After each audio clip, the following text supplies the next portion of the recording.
Hello, I am Brandon, the humble host of Actual Play Broadcast. This will serve as an introduction to our broadcast for the time being. As we record and publish more, it shall change. We are still getting things set up, so apologies for any errors, skips, or silence that may occur. Everything will be smoothed out in due time. Please enjoy our broadcasts of various RPGs, and remember to tune in for more every week, as continuations or new adventures will be posted at such times. Thank you, and enjoy the show. And we're recording. Vampires are real. God, I hope you got that. I did not. I purposely. Thank you, everybody, for joining us for another episode of Aldfair here at APB. GM'd by Zemian. The one and only. Quick recap of what happened last session. We made good on our, I don't want to say promise, to catch a lion for Goroth. We proceed to do that just in the nick of time and drop off a live lion, and he did whatever he was going to do with that. I'm not going to ask questions. But otherwise, we're getting settled in, trying to figure out what we can do. There was talks of us piecing out, but the mention of let's double check some of the things around here before we decide on anything. Like, there's a vampire shapeshifter thing that's still knocking about. We probably want to, help solve that. By the way, that is apparently masquerading as Erstyle's brother. God fucking damn it. Well, it was at one point. At least sometimes. It's probably not using that skin now because it got caught with it. But so that's fortunately, that is beside the point. It's still masqueraded as his brother. Yep. Yeah. So we really got family vampire problems. Yeah, y'all should see a therapist about that. My dad's gonna show up as a vampire at this rate. If my dad shows up as a vampire, we're definitely fucked. Yeah. Oh yeah. In fairness, would we know if my dad showed up as a vampire? Do you know what he looks like? Maybe. No. No. Okay. Good talk. Yeah. But no. They can't find my dad even right now. Yeah. I mean, I know you found him, but he kind of found you too, though, to be fair. Yeah, there was some mutual finding. Phrasing. Authorities can't find him. Anyhow. Did I miss anything? Is there anything that we need to go over? Goroth had an agreement to have a sleepover with me. I don't think that's exactly how that was phrased, but I'm preparing my pajamas now. Okay. Bringing a whole new meaning to dog in. One. Stop it. Two. Okay, in a second. Doesn't have that dog in her. Stop. White girls. Oh God. Don't choke, please. It's cake. It wouldn't be the worst way to go. Fair.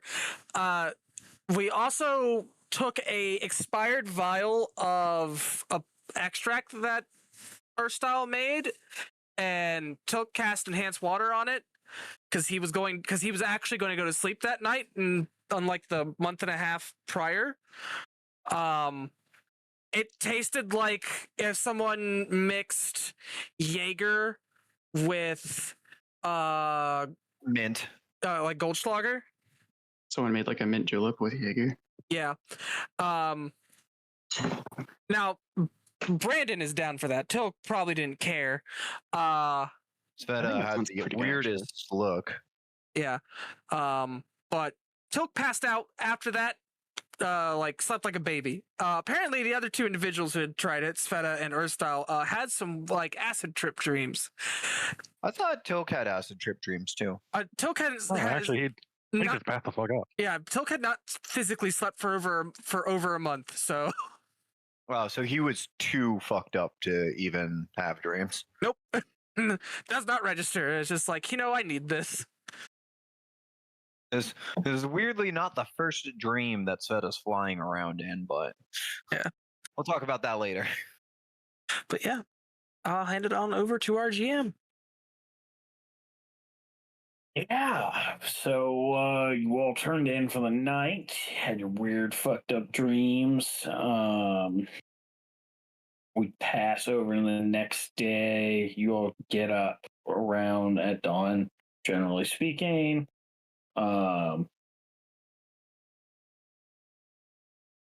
It seems that there is a slight overcast this morning, but it is still warm.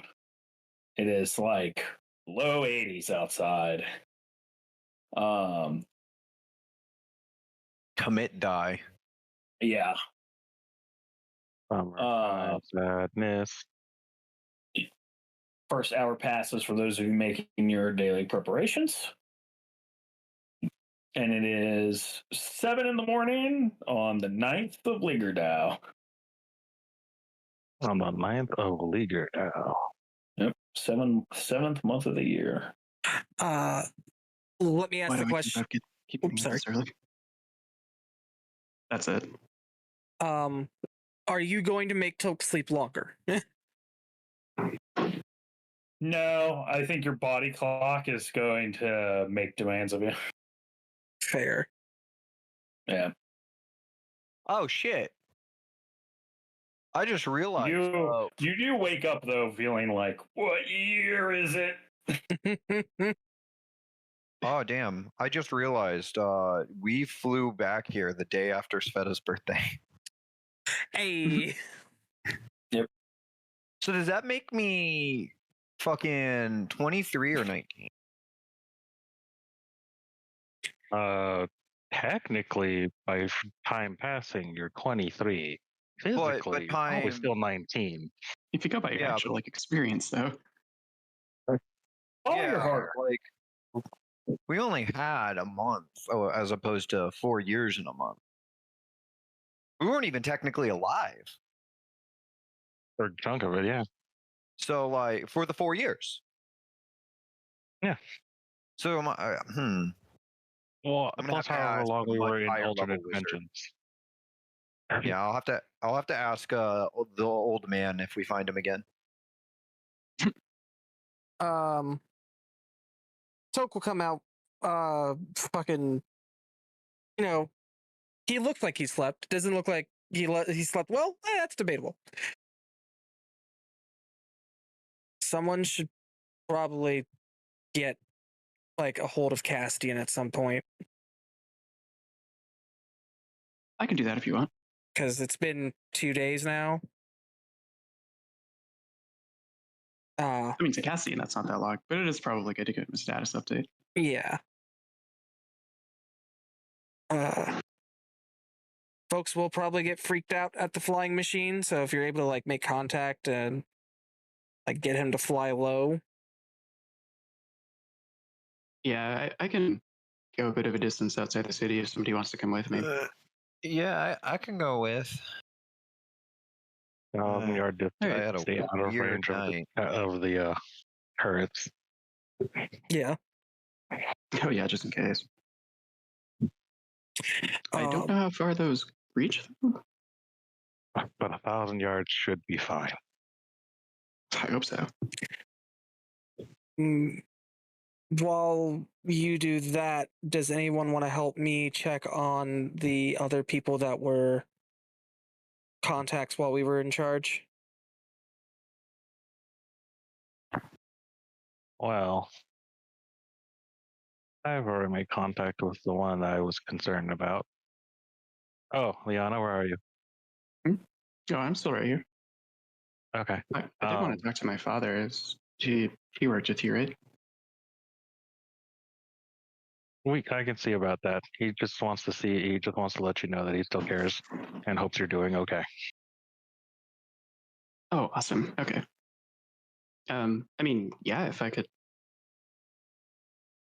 Yeah. I didn't expect that to be the same person you had just met. Oh, sorry. Oh, no, it's good. I'll probably go with you so that when we come back, we can probably meet up with him. Oh, okay, that works. Yeah. I wonder if he'll know where Thera is too.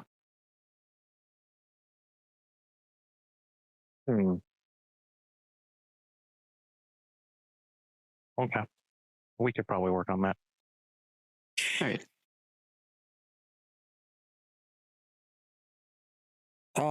just to give a rundown of who I think we need to get a hold of. I'm gonna get a hold of my cousin, Isadora. We know where Alara is. I know that's on our list of figuring out how she's actually doing. Remind me about Alara? Silvermoon. Right, okay. I always heard her last name all the time, so. Oh, they've done away with Lord and Lady, so. Yeah. Then we have Garrick of Logan's Watch. We know how Roderick's doing. If you think you can get me some time with Silvermoon, we can see about. No, wait. Right, sorry. I had a weird sleep. If we want to start with High Hand, we could do that once we come back from checking on Castian. Yeah, I'm just mentioning the people that I think we should get a hold of and see how they're doing. Yes. Do see if you can get some time with Silvermoon. That might also help things. I mean, we don't have sway anymore. Our presence politically here is zero. Yes, but you can ask for me.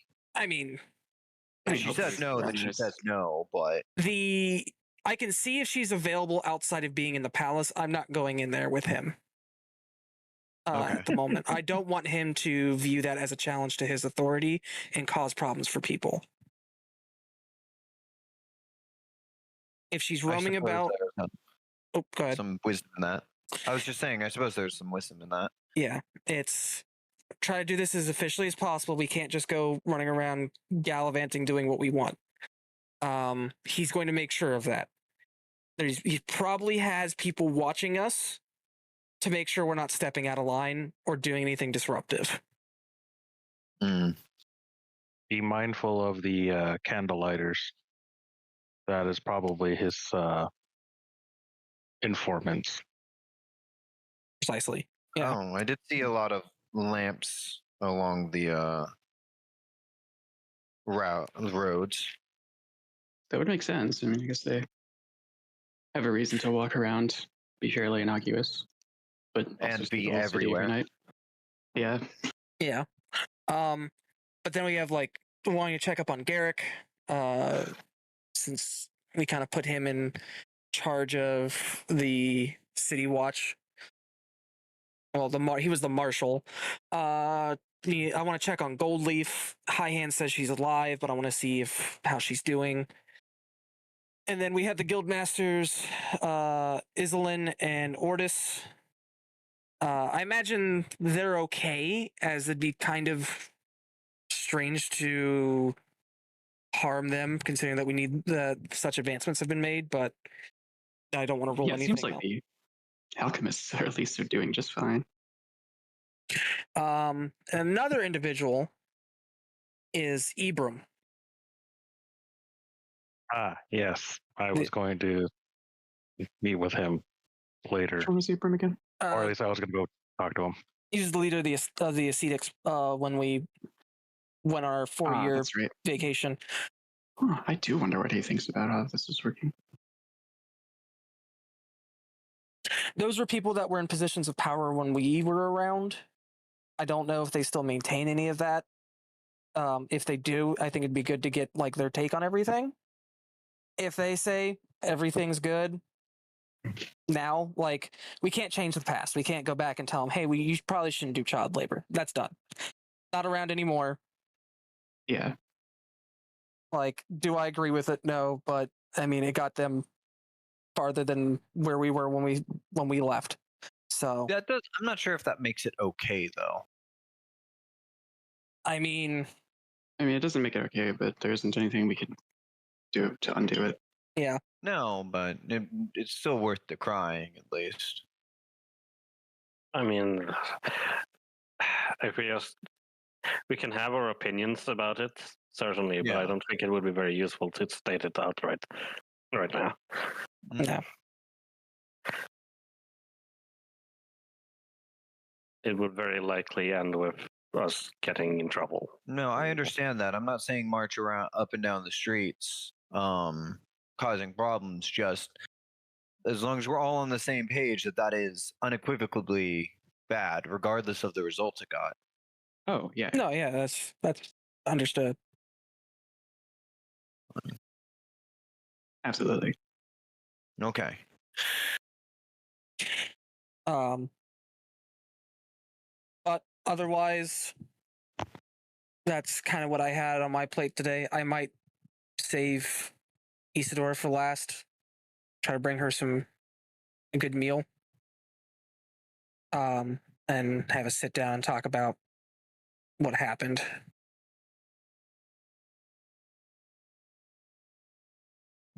But that's my problem for later. Regardless of my opinions on nobles, it can't have been a pleasant time for them. If we can also get time with Axon. You're in the back 40, Damian. Oh, sorry, my mic was moved away a bit. If we could get some time with the Collegiate survivor, Axone, and then I'd be very much interested in seeing if we can find out what happened to her and her colleagues. It's much lower on the priority list, but I have a feeling that there's a chance they ran into the old man's sanctuary. Possibly. And they ran into something at least. I mean, even if it isn't that, it would be good to know about whatever it is. Yes, that or a astral predator, which, we may want to know about anyway. Yeah. I would just keep in mind that if people are getting suspicious, just trying to find a way to be useful to the community again. Yeah, I in fairness, no, there's nothing suspicious about me wanting to talk to her. It's just knowledge and whatnot. It's just if people begin to pry. Yeah, I mean, I think it's pretty normal. We just came back from a long time, and we want to see how people we know are doing. Yeah, we can be fairly honest in that without any ill will. He just seemed defensive of his post, and I have no inclination to remove him from it. Yeah.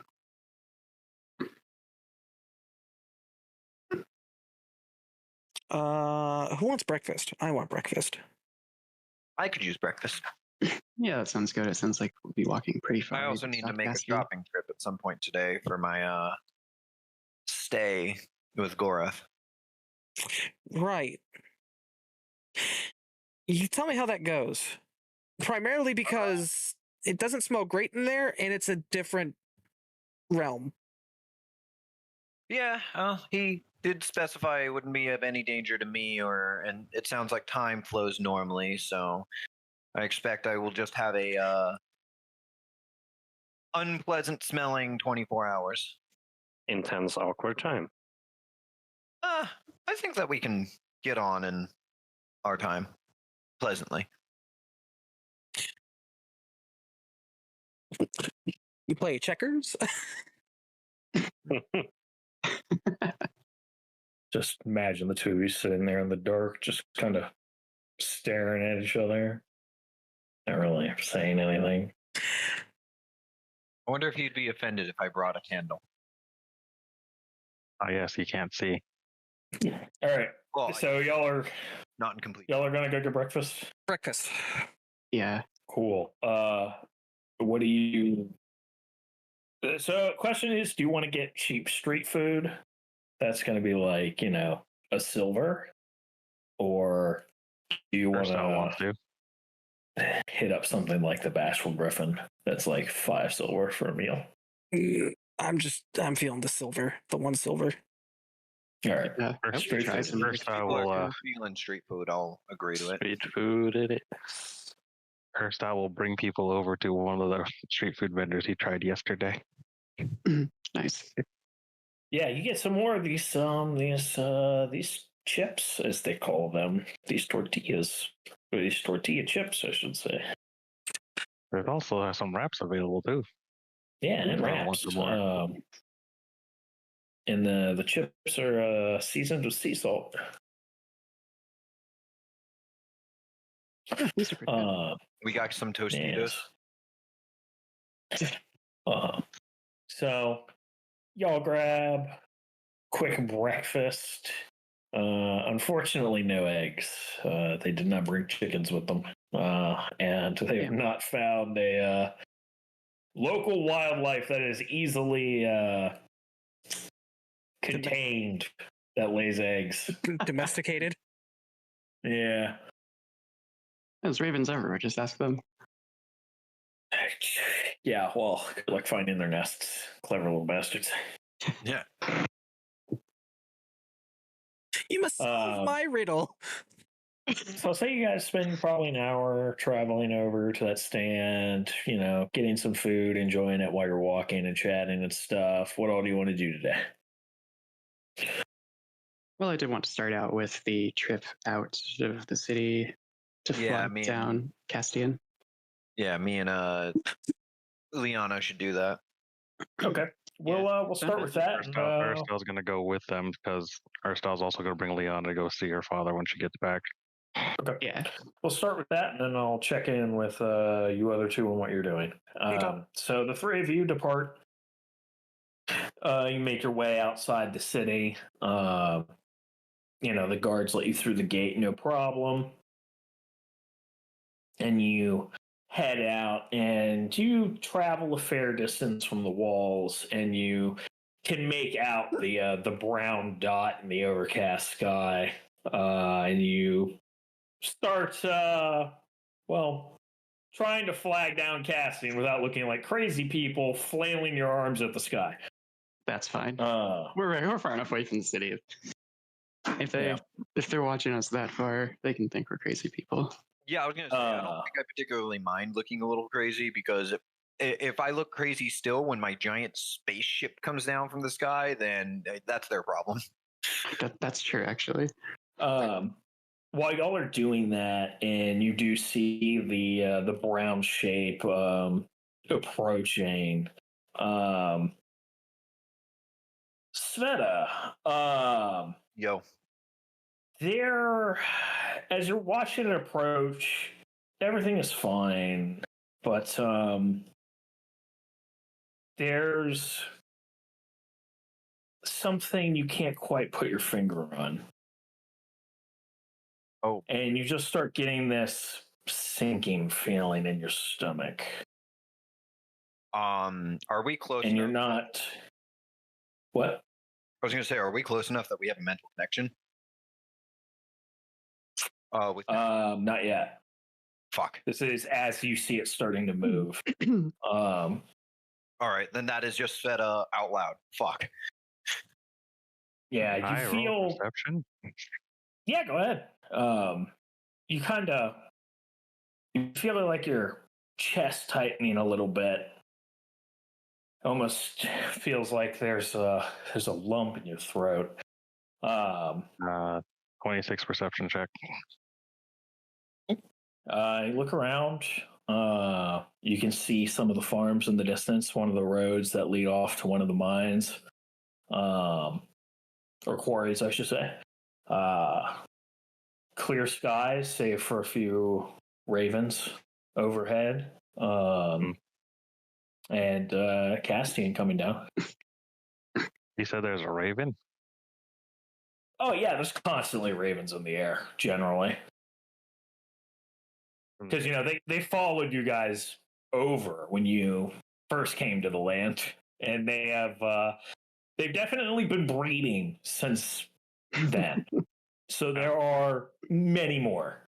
The seagulls that were generally in the area are not as present. Good. The little raven bastards are doing better than we are. There are still seagulls around, but you've not really seen them in the city as much. They seem to, as a matter of fact, you recall actually seeing a dead seagull in the streets the other day. that was getting picked at by ravens. Huh. Well, Honestly, guess what, people? Frozen ravens are murderous bastards. There's a reason why they're called a murder.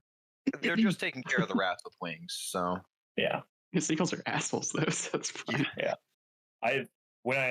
Quick aside, when I worked custodial, I actually had to clean up a husk of a pigeon corpse because of the ravens in the area. that's funny. Normally it's hawks around here, but no, these ravens decided this school was their turf and they weren't fucking around. Oh yeah. Anyways, where there are ravens because there tend not to be seagulls. So, but yeah, I mean, everything looks clear. But Sveta, you're feeling this. It's for those unfamiliar, it is like a low grade anxiety attack coming on.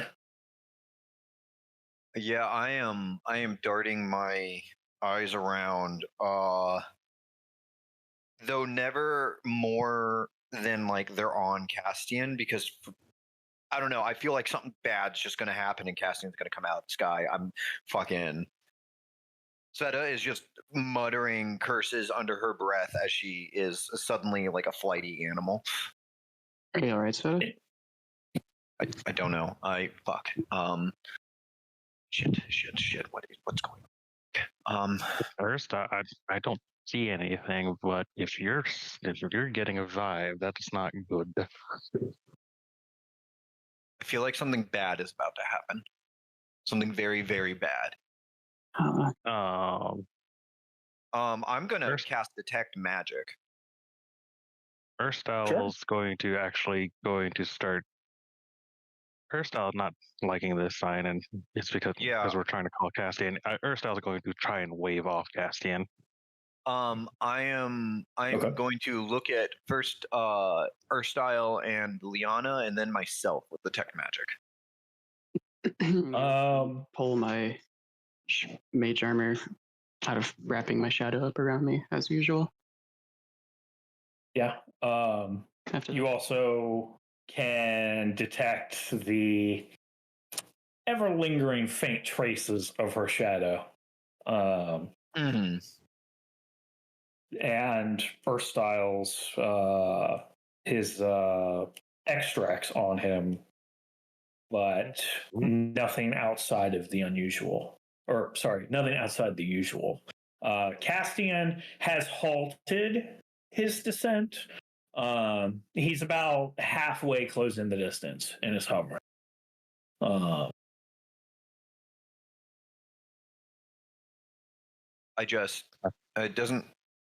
can't explain it. It just feels like there's a pit in my stomach suddenly. Like when you know something bad is about to happen and you don't know what, you just know.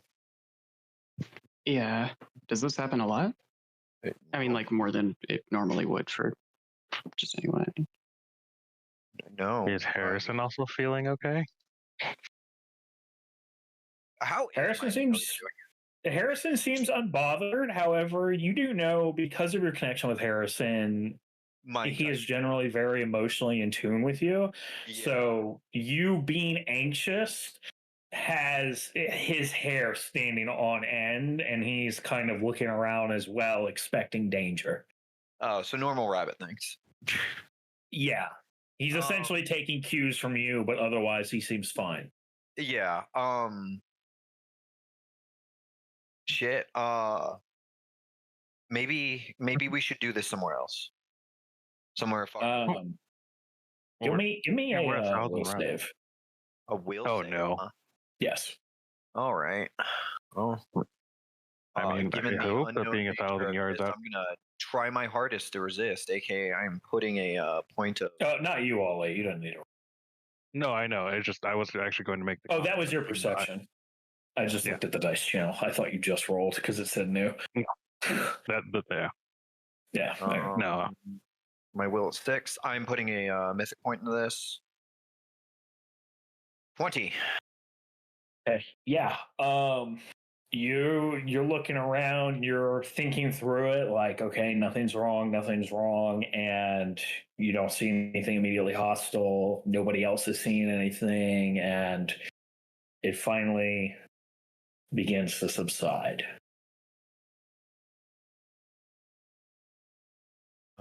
Okay. Did nobody else feel that? Feel what? No, not anything outside the usual.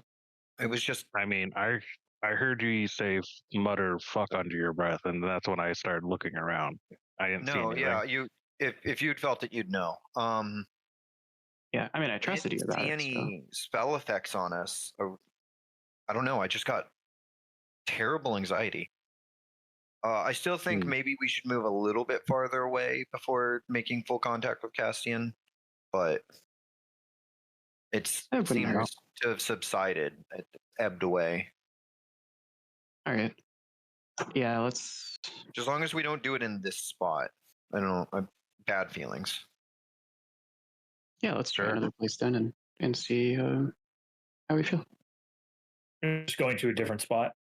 Yeah. We were, I think, 1,000 yards outside. That's what Ursula advised about the ballistas. Yeah. But... yeah, even if we only move like 50 to 100 feet, Seto would be okay with it. Oh, yeah, sure. That specific spot she doesn't want. Yeah, you just move. You start waving down Castian, and he resumes the descent, and it's fine.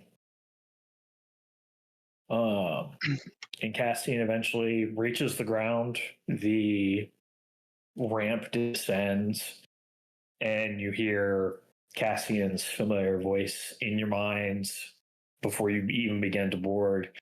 Has there been a problem? We're not sure entirely. We were just at least coming to let you know that we're probably going to be here for a little bit longer. But I was deeply worried for several moments as you started to descend. It was unusual.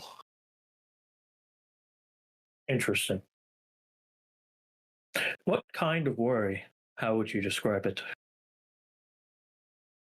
It was an aimless anxiety. Like I had a feeling that something bad, something terrible was about to happen. I couldn't equate how or where, but I just felt that it was like the calm before the storm. Or I guess the anxiety before it.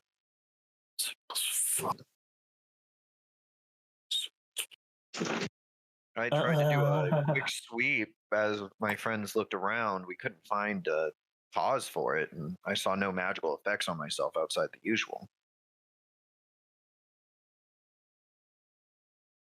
Fascinating. Do you have any history of, shall I say, well, recalling the story you told me, I would find it reasonable to believe that any one of you could be showing symptoms of post-traumatic stress disorder. Are there any particular events that you feel weigh heavily on your mind?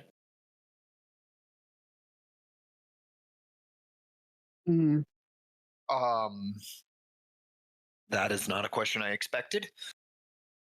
I mean, there's a great deal that's weighed heavily on my mind.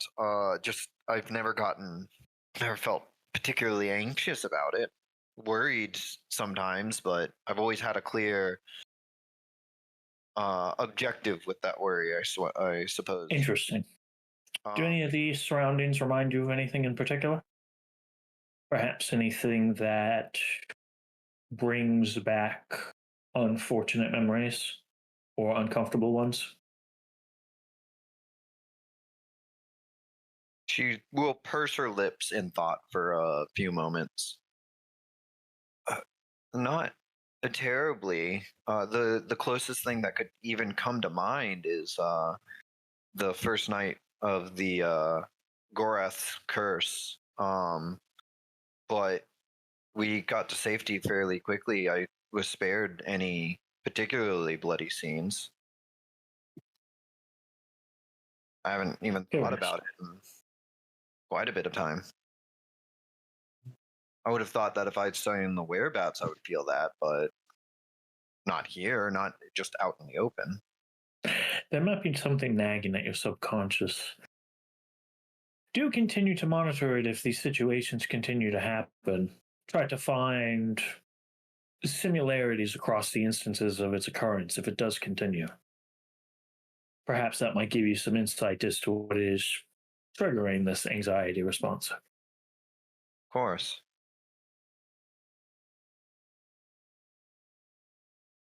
But it just Was there kind of something furrows else? her brow like she's mild. She's kind of retreating deep in thought. Yeah, and we'll do our best to keep an eye on the situation too. That would be for the best. Was there something else you needed from me? Oh. Just in case. This is a real shot in the dark. Can you peer into the astral by any chance? I can only observe the plane that I am currently on. Well, it was worth a shot. Castian, Yes. do you have any sensors that can check to see if there's any residual magics of sorts probably on us? I can detect lingering mana. Yes. One moment. In a few seconds will pass. I am detecting nothing of any concern outside of anything beyond your normal signatures that I would recognize.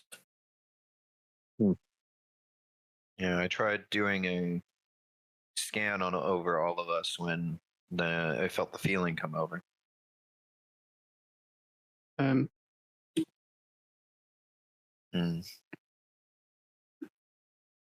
Sure then. I mean, was that the first time that had happened before? I mean, I know we've all been around each other for the most part, but maybe it happened and you didn't talk about it. Just double checking the GM. First time this happened? I don't want to establish backstory for you, so I will say an anxiety like attack like this, seemingly unprovoked, yes, is something entirely new to you. Yeah, she hasn't. I don't know general history of anxiety attacks. So. Okay, so yes, no, this would be definitely a first time experience. Yeah, no, this is the first. I think that's part of what made it so panicky. I never felt anything like that so suddenly. Are there other forms to communicate with you, Castian, besides generally waving at you? Or having to be within, what was it, 100 feet? It was 300 feet, but yes.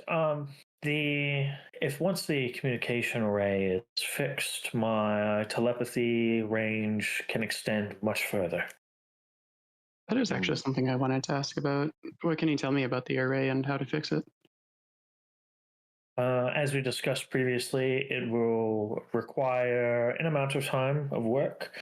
To gauging with how quickly you worked on the core, I could estimate about 2 weeks worth of working time. You could probably have that if you had capable hands assisting you.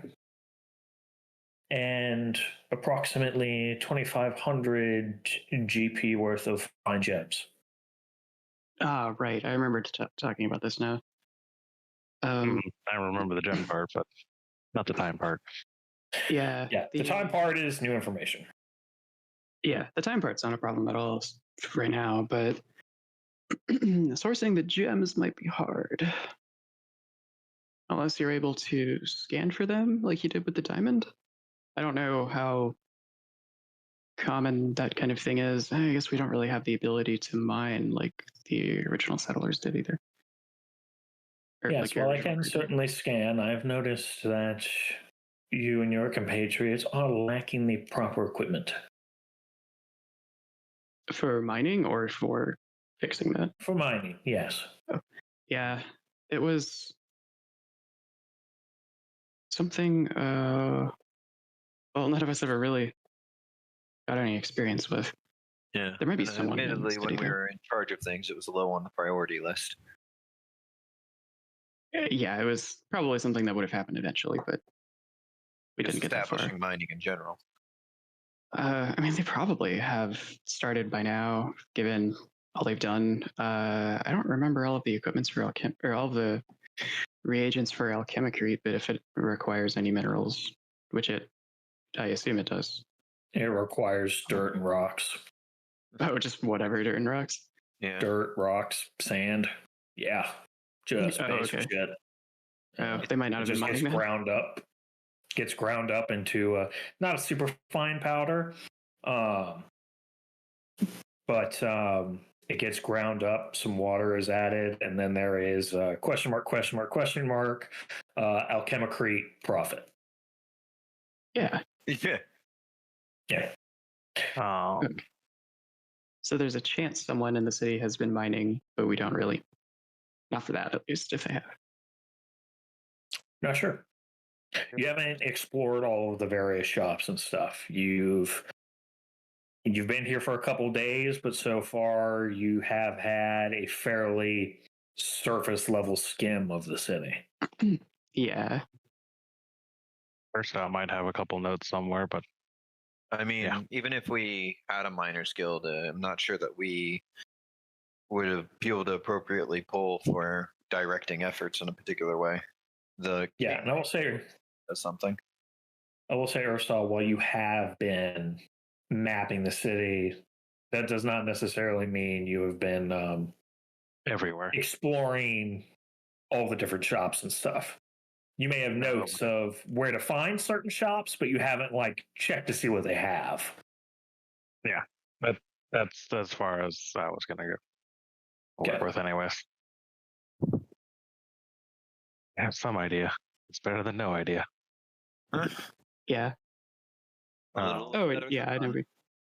know we can't exactly just make somebody mine for us, but if we needed help with it, which we probably would, someone who's already a professional at that would be who to go to. Oh, yes, of course. Castian. Yes. Have you been doing any regular detection for your defense and protection for your own safety? Yes, I've been scanning at regular intervals. Okay. Oh, speaking of that, there was another kind of craft we heard about from we've talked about the Celestial Dominion a bit, right? Yes. A little bit. It sounds like they have some flying craft of their own. I think someone described it as almost like a boat that would, or a ship, I suppose, a water type of ship, not an air type of ship. Yeah, it's just like held a sky aloft ship. by a ball of fabric containing not anything. Some unknown source of locomotion or buoyancy. Yeah. Interesting. I'm not familiar with such methods of airborne travel. Yeah. Either way, though, definitely something to keep an eye out for, because from all that we know about, from what we know about the Celestial Dominion, they are pretty aggressive. Understood. Or at least they can be. Yeah, I don't know if they tried diplomacy first ever. Their diplomacy doesn't sound like it's very good if they do. It's probably mostly threats, if what we've heard is accurate. But very well. If I encounter other airships that choose to be hostile, then I will avoid them. And should it be needed, I will utilize my mass to its best abilities. Castian, another thing about any other airborne problems. Dragons. Oh, right. There's apparently that. Yeah, there's apparently a dragon that occasionally comes and likes to harass this town. Ah, yes. Dragons. The universal constant. I am aware. The universal constant? Wait, really? It seems regardless of where my creators go, dragons tend to be there. Huh. So they were labeled as a creature that is a universal constant. First time. They come in many different shapes and forms, but at the end of the day, a dragon is a dragon of some variety. Dragon's a keystone species? Oh my god. Maybe. They're a planar keystone species. Oh god. Well, I guess it's worth noting the one that's apparently been reported around is fairly different from the ones we know. So if you see a similar but not quite blue dragon, let us Curious. let us know when we next convene. Is there anything else you know about this this blue dragon? Evidently it just comes by every, did they say few months? It's something of that nature. It comes by every on a 6 regular months or basis. so, to cause some havoc and then gets driven off again. Possibly testing the defenses of the city. Yeah. Interesting. But if that is true, fairly then- belligerent. Yeah, if it is testing the defenses of the city, it might actually assume that you are part of that and get curious. Come to think of it. Well, if you're in the air, if Cassian's in the air, then he may be the first thing it sees. Yeah. Yeah, that's my thought. Does this dragon tend to come from the sea? Did they, say They it did comes not from the sea? fully specify. They just I said think it that's comes actually- from. Didn't they say it came They did. that direction? Yeah, they did say that. Oh, Did well, then I Interesting. unfortunately missed that part. That's what party members are for. Do you have some idea, Cassian? If it is in fact coming from the sea, it would, to a degree, match the description of what I have cataloged as a brine dragon, a type of primal breed. Oh, what now? A brine dragon. They are Primal? typically ocean-dwelling dragons. What they They can does- survive in the ocean depths with great ease. They exhibit similar magical abilities as other dragons tend to. Quadrupedal, 2 wings, long tail, fin-like spines, and are generally of a neutral attitude, but when one strikes a deal, they tend to follow through. Interesting. That could be very So interesting. one would not normally attack on its own like that, but if it made a deal to, then it would follow through on that. Dragons are fickle creatures. It could have made a deal to harass the locals. Indeed, it could be a thing. However, dragons being dragons, maybe it's bored. It is hard to say without knowing more. Okay. That is interesting to know that there is another, I guess, either subspecies or genus of dragons. Actually, you know what? I don't even remember if I read anything about dragons while we were in the city of Aldfair. I mean, could do a knowledge arcana or a knowledge nature if you would like. I have read about brine dragons in Aldfair, or did we not know about them at all back there? You would not have read about brine dragons. Like, if you want to see how much you know about dragons, that is what this role is for. Oh, okay. But it's going to be limited to your perspective of your knowledge of dragons within the context of Aldfair. Yeah, I got a 14, so I have no idea what the fuck that is. Brine dragon, definitely no idea. You have the very general understanding of the history of, like, there used to be more than chromats in the kingdom, but dragons being dragons and people not really understanding them ages ago. Essentially, in histories that have been lost, it is assumed that all of the metallics were wiped out by the native peoples, and the chromats are all that remain. Is the general knowledge you have, and generally dragons of bad attitude, greedy, lacking in moral values Okay. outside of their own weird draconic morals that they share amongst their own kind, which is definitely beyond your knowledge to even guess at what those could be. I read Other than there is technically a functioning society in the Dragonlands, but you have no idea what that is like, just that occasionally Dracon come out of there and settle in other parts of the kingdom. Okay, so like, yeah, I probably read like a paragraph or a chapter or two in some book and then never finished.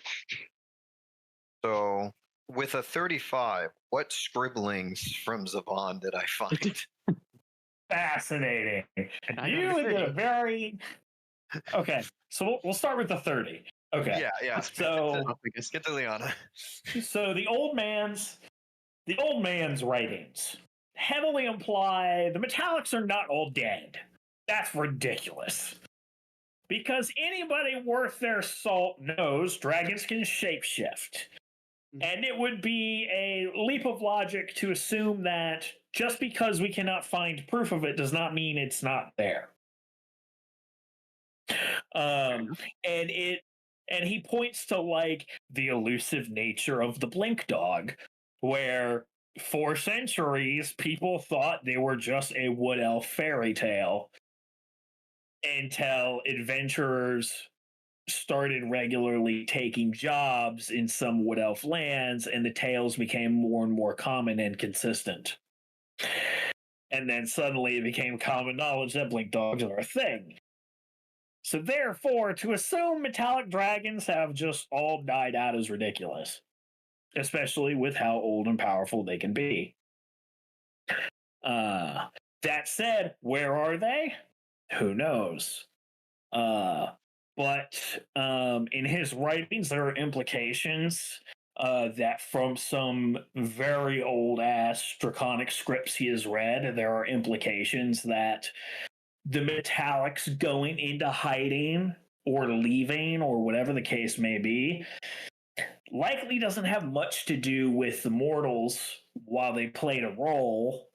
It was probably more because of the chromats themselves. That makes a lot of sense.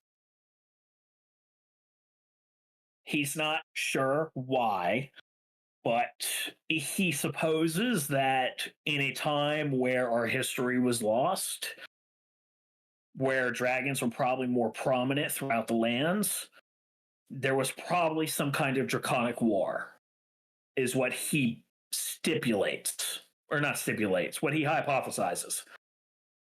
What might have happened. And the metallics probably lost because, at least from what we know, the chromats enslave people. And they, as far as we know, created the Dracon. So one could go on a limb and say if the metallics really were good, maybe they didn't do the same thing. Yeah. And it cost them. But it's all hypothesis. It's hard to say for sure. But Tremark, at least in his writings, was convinced, or at least really confident in his belief that the metallics are not all dead. They're just in hiding. Yeah, that makes sense, I think, to me. You're 35 from the writings of Zaban, which, you know, for the listener's sake, because we haven't talked about Zaban as much. Zaban was a grayscale Dracon that Sveta had as her mentor. Back when I was first becoming witchy. Yes. And he, quote unquote, taught her through doing. I've gone through the. And he also had terrible handwriting and a lot of handwritten notes that Sveta had to read from. In some of his writings, there were journals about, not necessarily about, but did reference in some of his like studies of alchemical things and witchcraft and such, references to the Dragonlands, Unfortunately, nothing like an actual diary or a journal or an autobiography or anything like that. But there were snippets that did give you some insights into what life is like in the Dragonlands. Generally, it is a heavily caste-like society that is also heavily divided by color. There are some hordes that do sport those multiple colors, but those are generally effectively, they don't call them slaves, they call them thralls, but they are essentially winnings from showing dominance over another chromat. And it never outright says kill, but it's kind of the implication that it generally leads to death when that happens, that the losing dragon dies. Because from the writings, it is like a total dissolution of territory, the loss of one's thralls, most, if not all, of the horde, all that stuff. Yeah. And you would know, as a citizen of the kingdom, dragons traveling outside of the Dragonlands, if they start menacing any area, they do not last long. Draconic threats are taken very seriously, at least in the kingdom. You can't necessarily speak for other areas, but at least within Aldfair, draconic threats were not tolerated. Okay. And you would know from Zaban's perspective, he personally ended up fleeing because his master was dishonored. He didn't die. He had actually technically bested his opponent, but there was some underhanded dealing going on and was essentially 2v1. And his master ended up fleeing the Dragonlands. Doesn't know where he went, but he was going to be going into the thrall of a black dragon. And instead of living under one of the most hateful types of chromats, he decided to jump ship effectively and flee the country. Sounds about right. Yeah. Because from his writings, he doesn't outright say it, but it sounds like gray dragons are probably one of the most, or gray-scaled kobolds, Dracon, and dragons in general are treated the worst by the other chromats. They're one of the more disrespected, despite their ferocity. But that's what your 35 gets you. Interesting.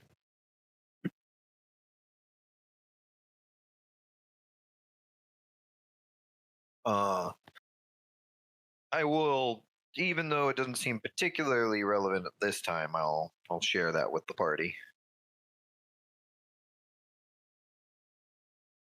Yeah, same with Tremok's theory that, which I think is pretty reasonable too. That there might still be some metallics around, but in hiding.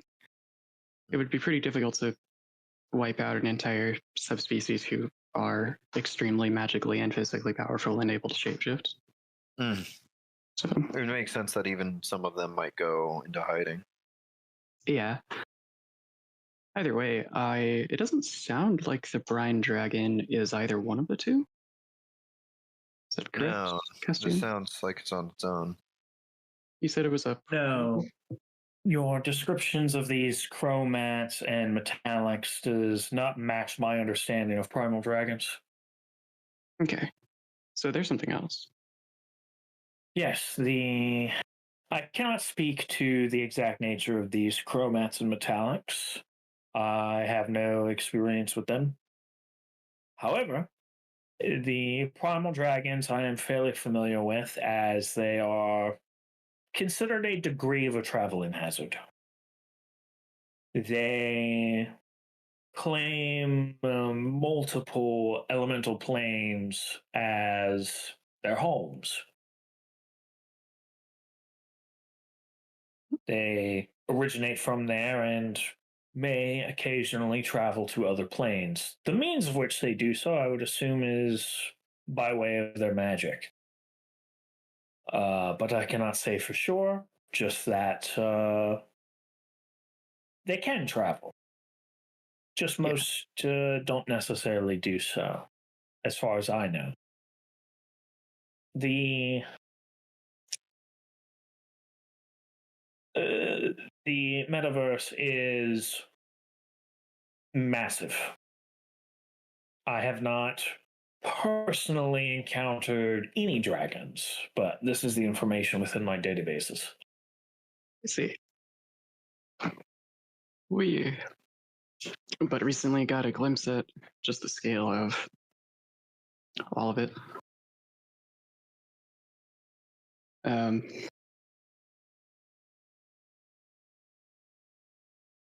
It is good to know that brine dragons are often willing to make deals, though, since that means someone might be able to talk to them.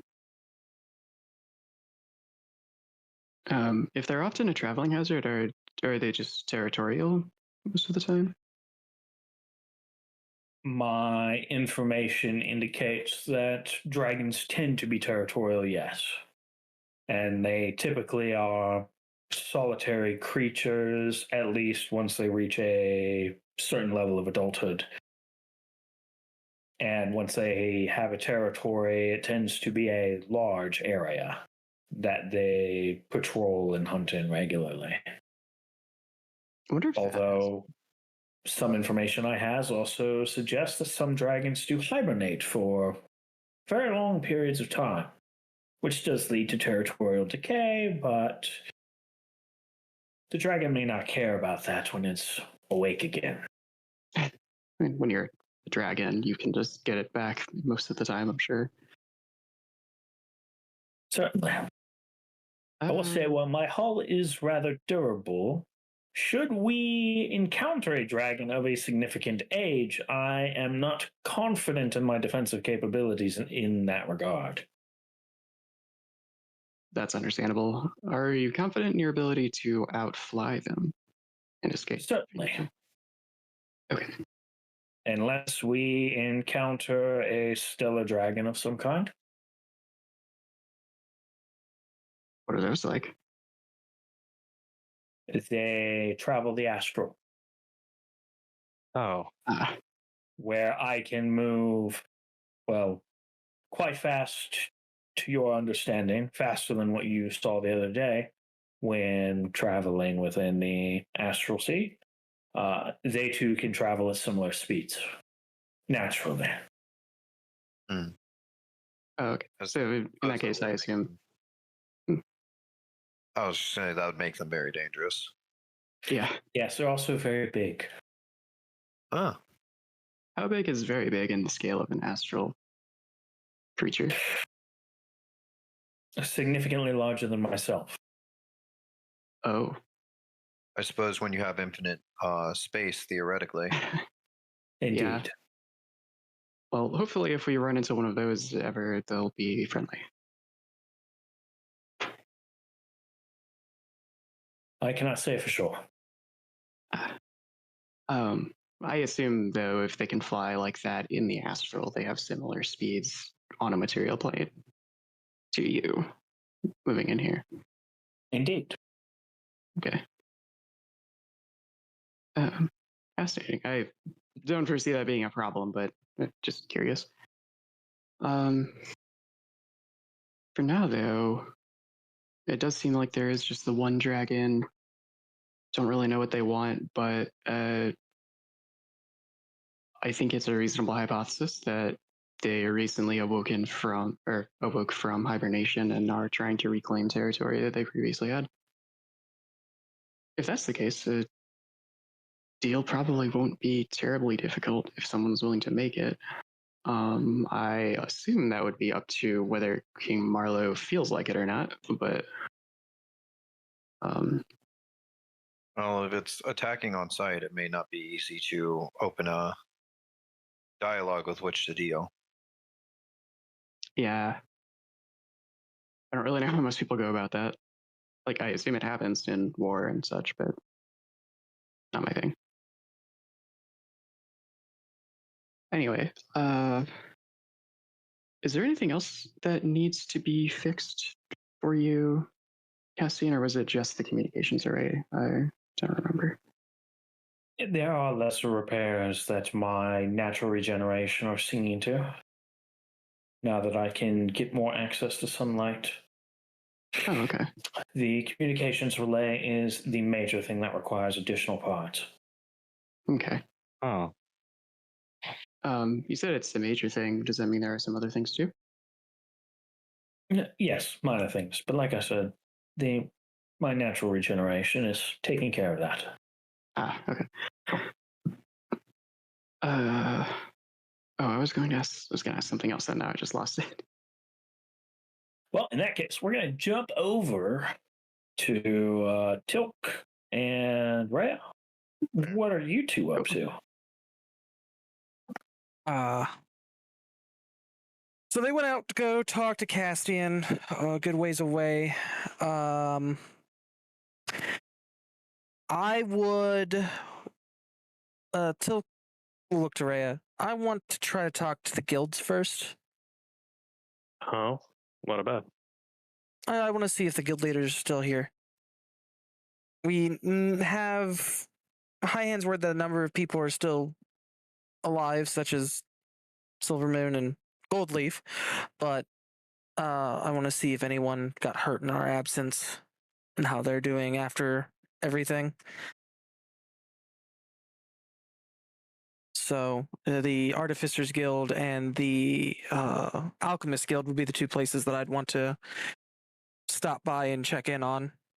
I know that there are plans to try to talk to Silvermoon and potentially Goldleaf and this collegiate member, but it seems like Sveta has a plan in that direction formulating. So I don't want to try to mess that up by inquiring about it before she's available. So I want to stop at the guilds first. Right. They seem like the folks that would less likely be ousted from any positions that they had. They're probably too useful to do that in any reliable way. Well, that's my thought, but I mean, I've been wrong before. Mm-hmm. So, Artificers first? Artificers first. Cool. You all start making your way downtown. Walking at a reasonable pace. Yeah. And you all travel over into, I believe I had called it the Gilded Street. Let me double check here. The Gilded Strip. I was close. It's generally the southern portion of the city, roughly. You are making your way through these streets. There's a lot of foot traffic. You see carts of like stone and stuff and various other like sacks and barrels and stuff, people going into like these different large buildings. And one of the largest buildings sticks out to you. It is made out of a chemicrete, but its general design is a bit nicer in that it has like archways and such. And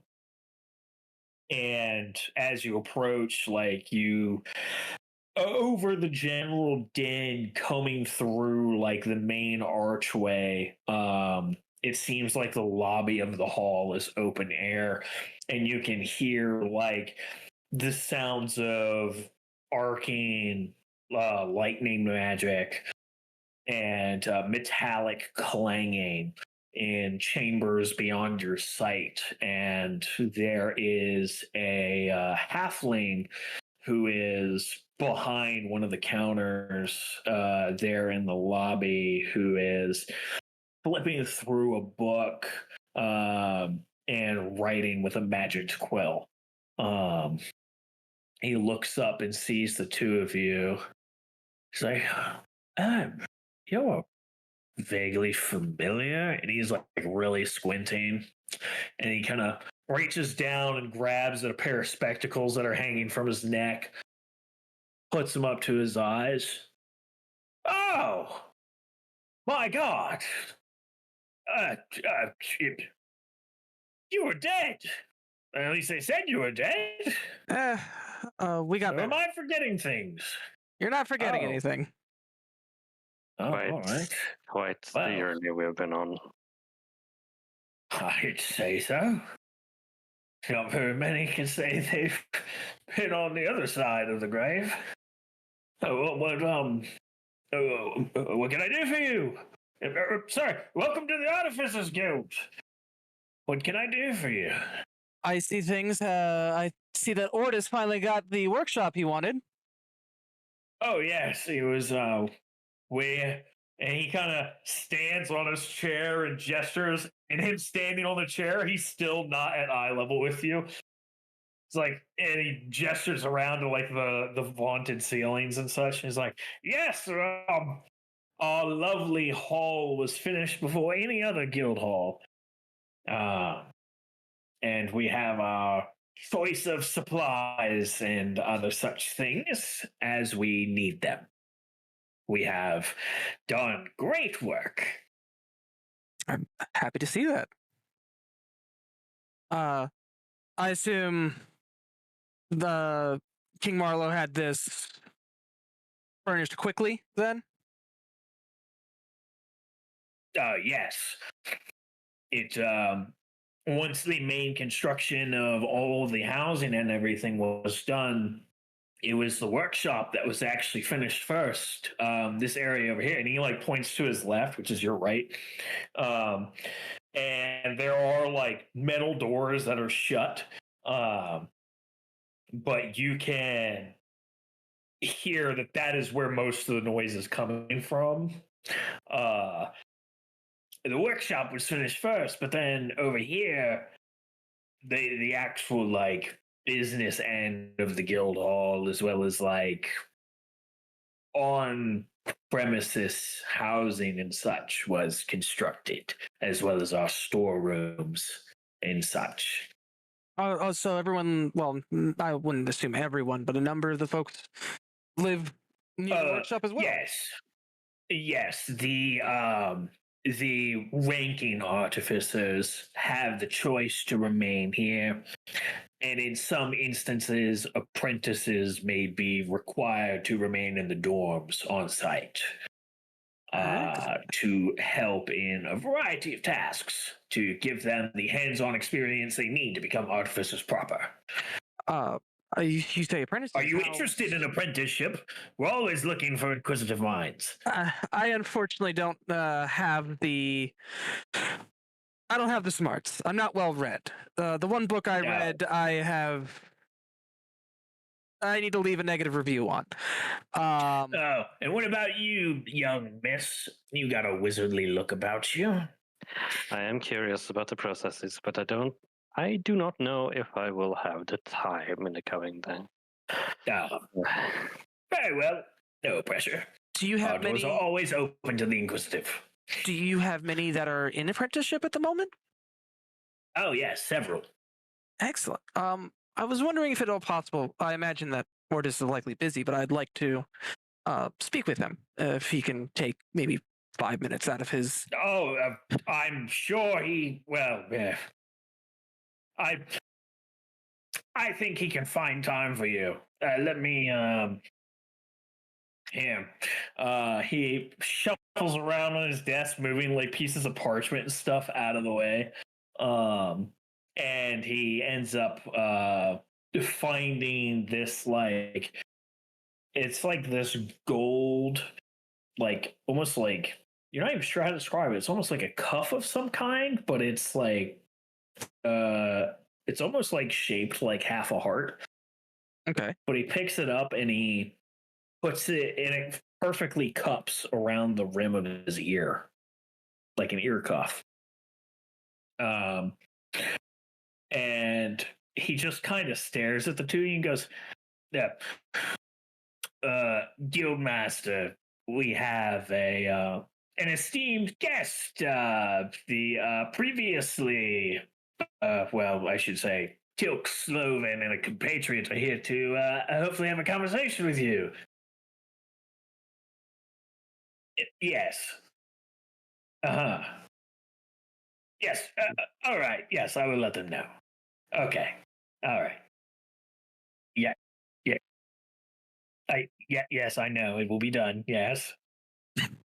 Of course. Yeah. His eyes are just like slowly drifting down to the paperwork. Yeah, no, I know. Yeah. Okay. Yes. Like getting off the phone with you. Of course, sir. Okay. Right. It'll be along in a moment. Yes. All right. And then he quickly takes it off and puts it down. Right this way. And he hops off his chair and starts leading you off to your left. So away from where all the noise is. He leads you through a wooden door, which is actually kind of fancy around here. Or at least it's higher quality wood than some of the other doors you've seen. Yeah. And you pass through like the first room you kind of enter. It seems like maybe some kind of study hall or something. You're not really sure. You're not seeing a space like this before, but it's like effectively a bunch of like different like desks or workbenches or something. And there are a variety of people bent over these tabletops, looking at messes of parchment, writing, discussing amongst each other. Some are sitting and reading from pretty hefty looking tomes. And you see a couple other doors. You're not sure where they lead, but he takes you through one. And you think you can see where like the on-site dorms probably are going down a hallway.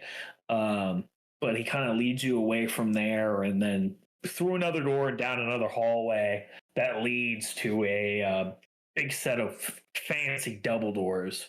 And as you approach, the doors automatically open. And inside there is a series of essentially like chalkboards that are floating around the room, and they have a complicated mess of like formulae and plans and designs and stuff you can't even begin to understand by just glancing at them. Floating around in this space, there's a big wooden desk, and you see the familiar Ortis Rule, who, while he doesn't look like he's aged today, he is definitely cleaner than when you all arrived. Yeah. Much more well kept. Facial hair kept nice and trimmed. Hair is nowhere near as greasy as it had been. But the same Ortis Rule. And the halfling gestures for you to go in and kind of backs away. And Ortis slaps a hand on his desk and hops out of his chair and comes around and goes, "Sloven! Guildmaster Rule!" Yeah. Fantastic. I thought you died. I got better. We all did. Well, my compatriots and I did. Yeah. I must leave you all feeling a little sore seeing somebody else taking your job. Not really. I did say that my position would likely be temporary. Okay, fair enough. If the people are happy, I'm happy. That's a very respectable perspective. How are you doing? It's been 4 years and a month. I mean, look around. Business is great. Never been better. I only regret that I was not able to help provide this. Oh, you don't know the half of it.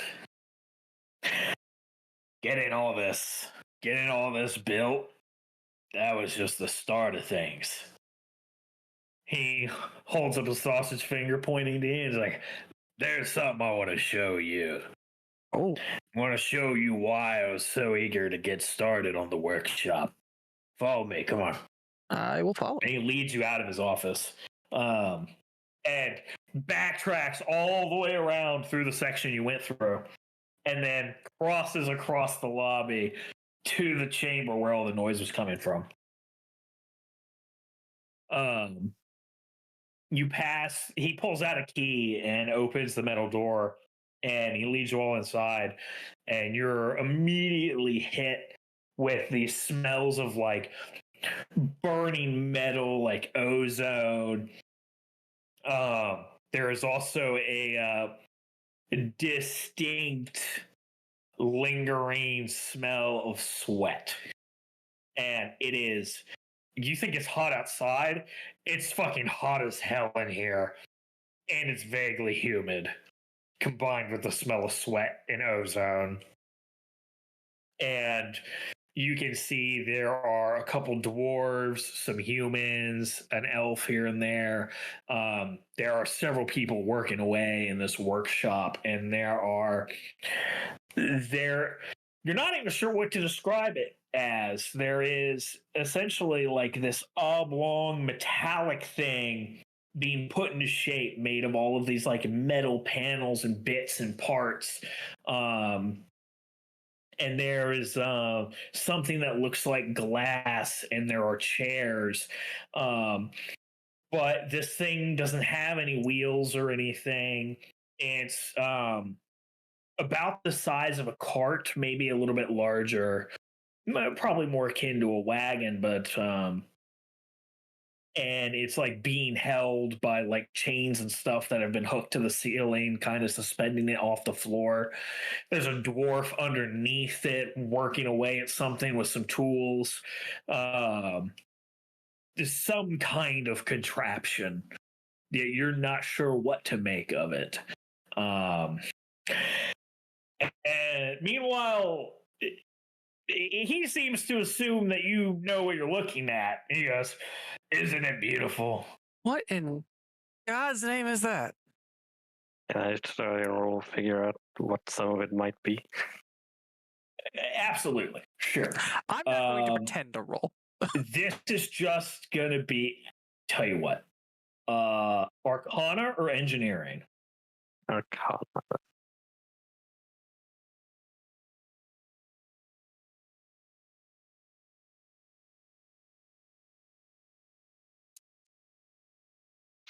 Let's see.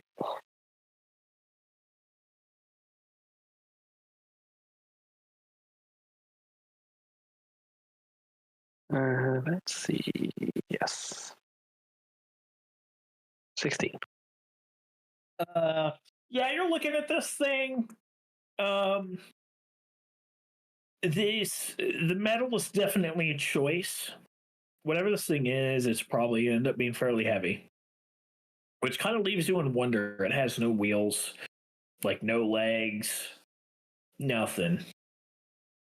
So you're wondering if maybe it's some kind of boat or something. But the thing that is telling to you is like there are a pair of seats, and it doesn't look like a ship's steering wheel, but there is what looks like some kind of contraption used for steering or control of some kind for whatever this is. It kind of reminds me of some sort of boat or vehicle of some kind. What is it? You're not too far off. The name is still in progress, but once we get the key components, And once the design is finished, this thing is gonna wagons, carts, extinct. Once we get the prototype done, get it all proof of concept worked out, get it functioning and everything, we're gonna start building variants. It's gonna be the future. All right. What you missing? Once we have, we had them back in Aldfair. We haven't been able to find them here yet. But we need 2 types of stones. We need Levin stones, which are, it's like a mineral, like a sort of, basics, bare bone basics.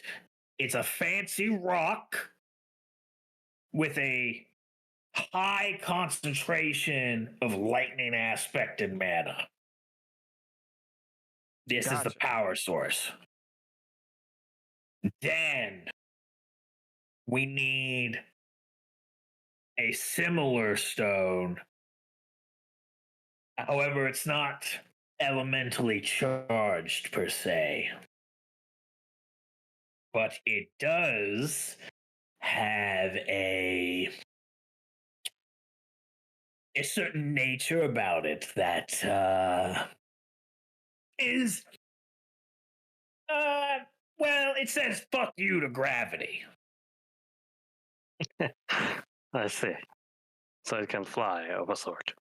It can hover off the ground by at least a few feet. Flying is a bit more complicated, honestly, since costs through the roof. Not gonna lie. Not reasonable for a real world application, let's say. At least not with our distinct lack of scholarly inclined wizardly folk. So, as far as I'm aware, there's only the one, and she seems to be hugging Marlowe's foot. Hey, he's an asshole. Don't fucking mind him. It's fucking Dracon. What do you expect? Anyways. Oh, there's also the other one. Axador? Oh, yeah, I think her wizard days are over. Like, if whatever. She's too busy playing wifey. Saw a couple of people doing that, including Silvermoon. Yeah, well, it's not my business. Can't blame a guy, you know what I'm saying? What does the second rock look like? Like, I imagine the lightning, now that I say it out loud, probably easy to find the rock that's floating. It's like a dark gray with like this weird, like little kind of sheen to it. And yeah, it fucking floats. Do you have any samples of each, like, that we can compare to? I have some small ones. Cool. Yo, Jim! Jim! You deaf shit! And you see an elderly fellow kind of poke out from behind the construction of this machine, and he's got like these huge goggles on his face, and he's like, "Get the samples."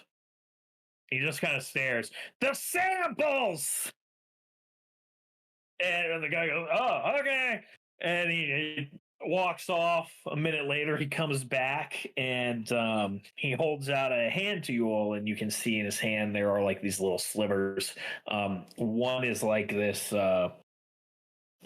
purple, like it's a deep purple center with a lighter purple outside, and you can see occasional like little arcs of like lightning arcing around the edges of it. And then the other sliver is floating ever so slightly from his palm when he opens his hand. And it is this like a dark gray, but it's got a sheen to it. And it just kind of slowly rotates those few millimeters off of his palm. That's rather neat. The bigger they get, do they float higher up, or? Yeah, generally. Gotcha. Are they hazardous in any way?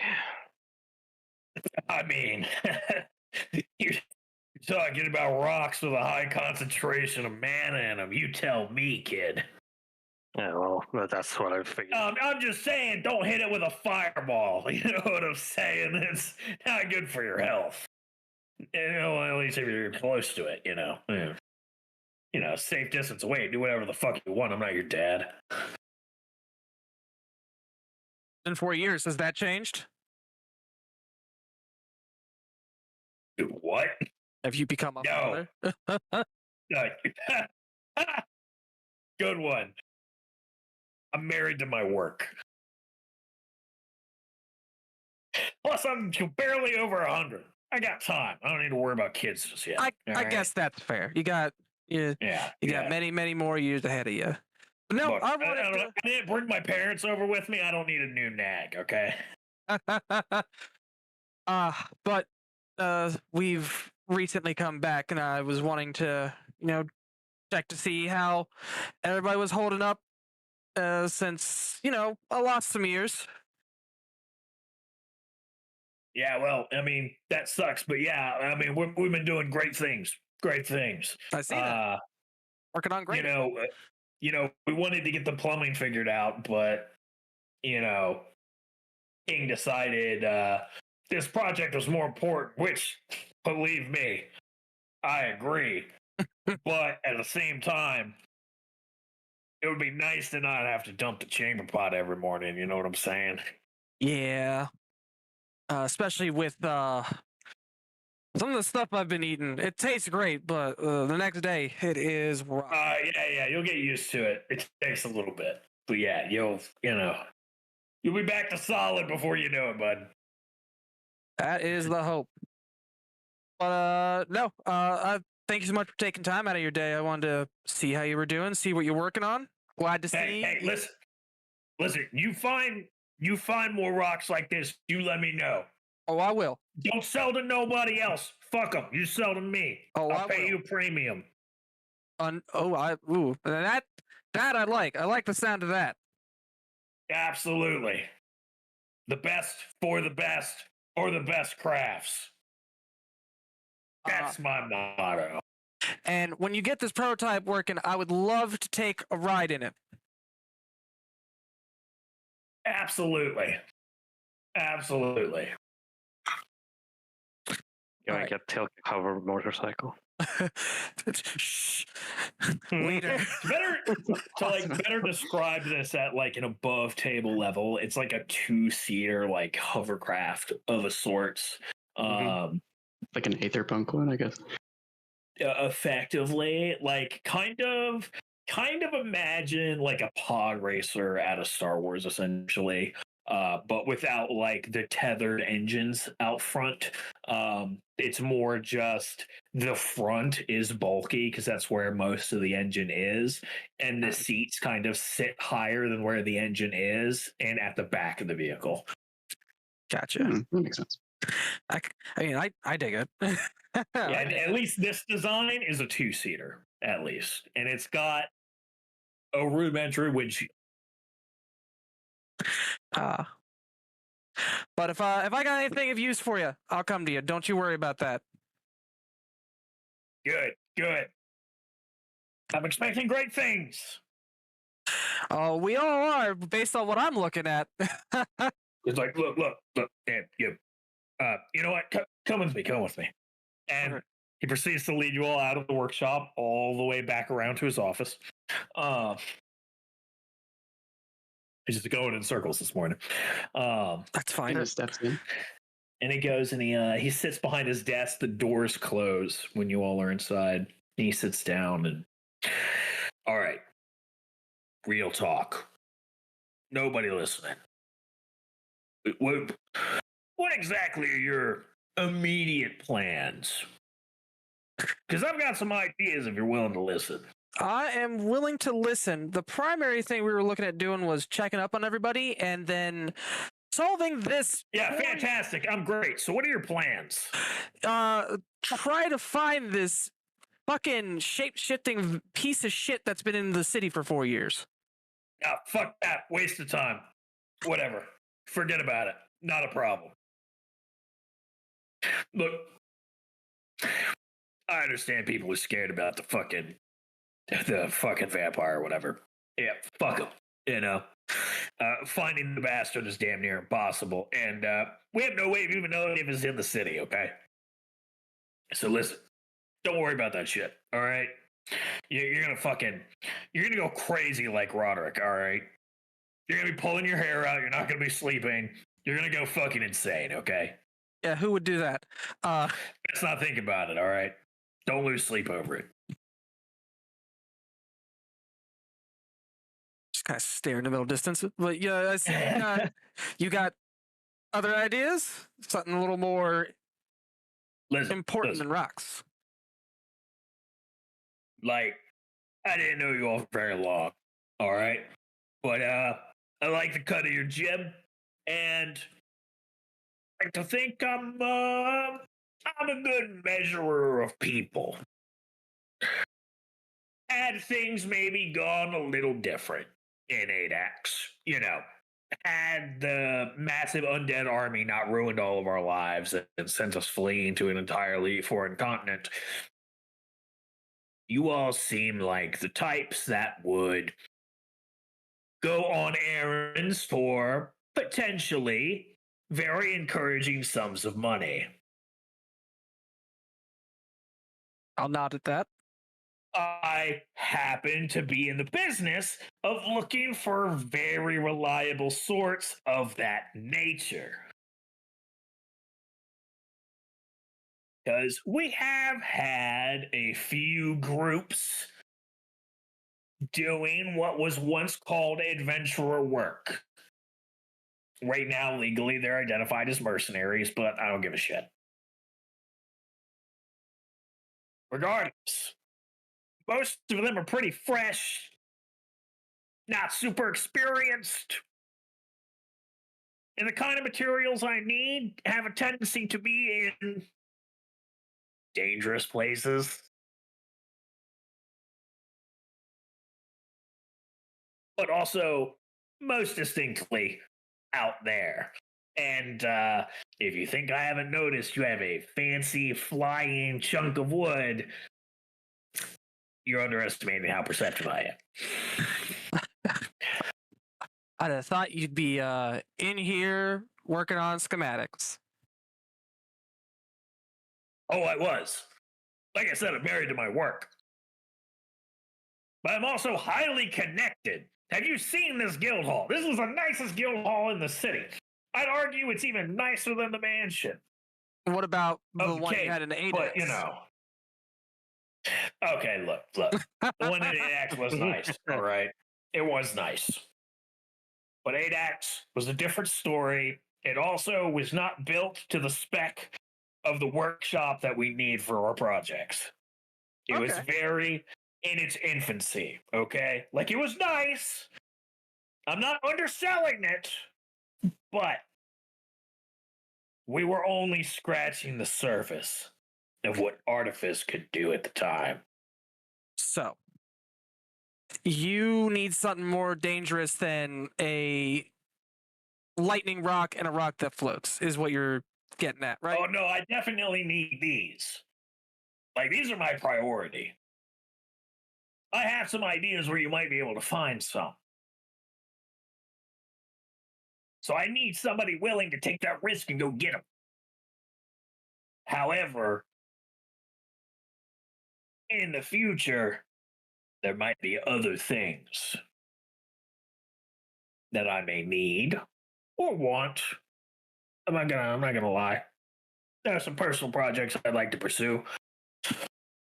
That said, reliable sorts with the means to get around fast. Do some custom deliveries for me. I mean,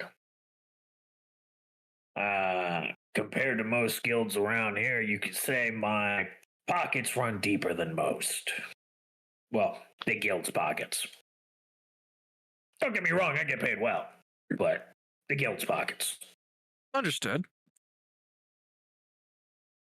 I'd be interested in that. I don't know about you, Rhea.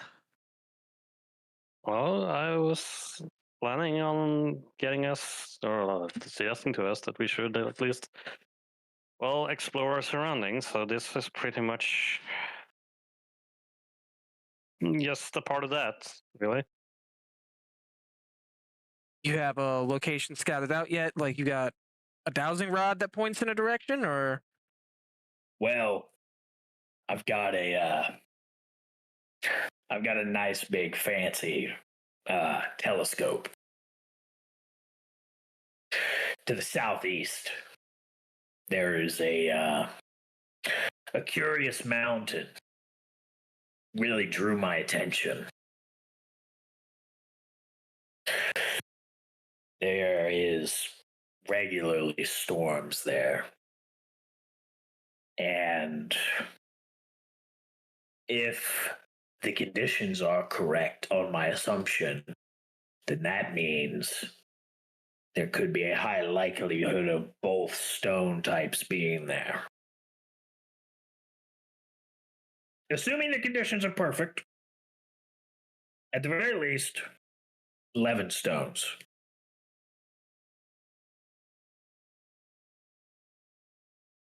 The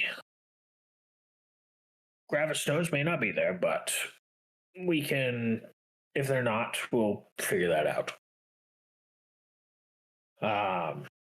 That said, such confluences have a tendency to have, elementals, other such things around. Dangerous shit. Yeah, generally. It's a lot of mana flowing through those kinds of areas. When you have storms that persistent, very localized, they're technically mana storms.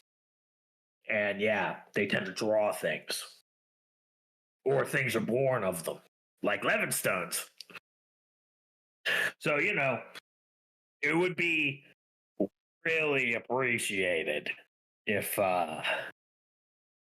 sate a guy's curiosity, maybe get him some of those goods he's really looking for, get compensated, further the advancement of artifice knowledge and capability, and improve the lives of the people that you care so much about.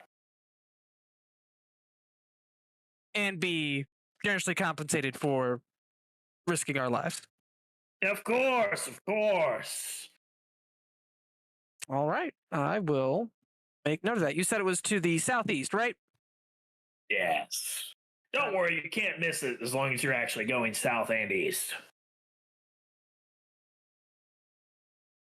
I will make note of that. Oh God, I'm becoming Earth-style. Hey, there's nothing wrong with making notes. Nothing wrong with making note. It's rubbing off on you. Just a happy little note. Mm-hmm. Sometimes you just need to make a note, something to come back to later. It's no powerful at all. But I will definitely keep that in mind, as we are, like you said, more capable than some. I have a question. I probably have an answer. What does it take to start a guild ship? Not here in particular, but... Yeah, it depends on what you're trying to do. Well... Generally, you want to start a guild, you need to, establish the purpose of the guild, and then, identify who is the leader of the guild, detail out the paperwork, what is the structure of the guild, where, if anywhere, are you intending to buy property, what is your business, what goods or services are you providing, and then, you got to fill out the tax forms, and there's a degree of management in that regard. Oh, it's a flat 12% across the board.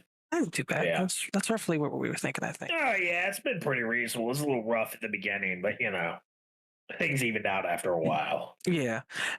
Long-term thoughts is all I was thinking. Yeah, which I should... I don't know if anybody's told you this yet. Have you talked to Goldleaf? She is on my list of people to talk to today. Oh, well, shit. I mean, she's one of the first people you should have talked to when you came into town. Fuck me. Good thing you haven't done any shit yet. They would have fucking reamed your ass good.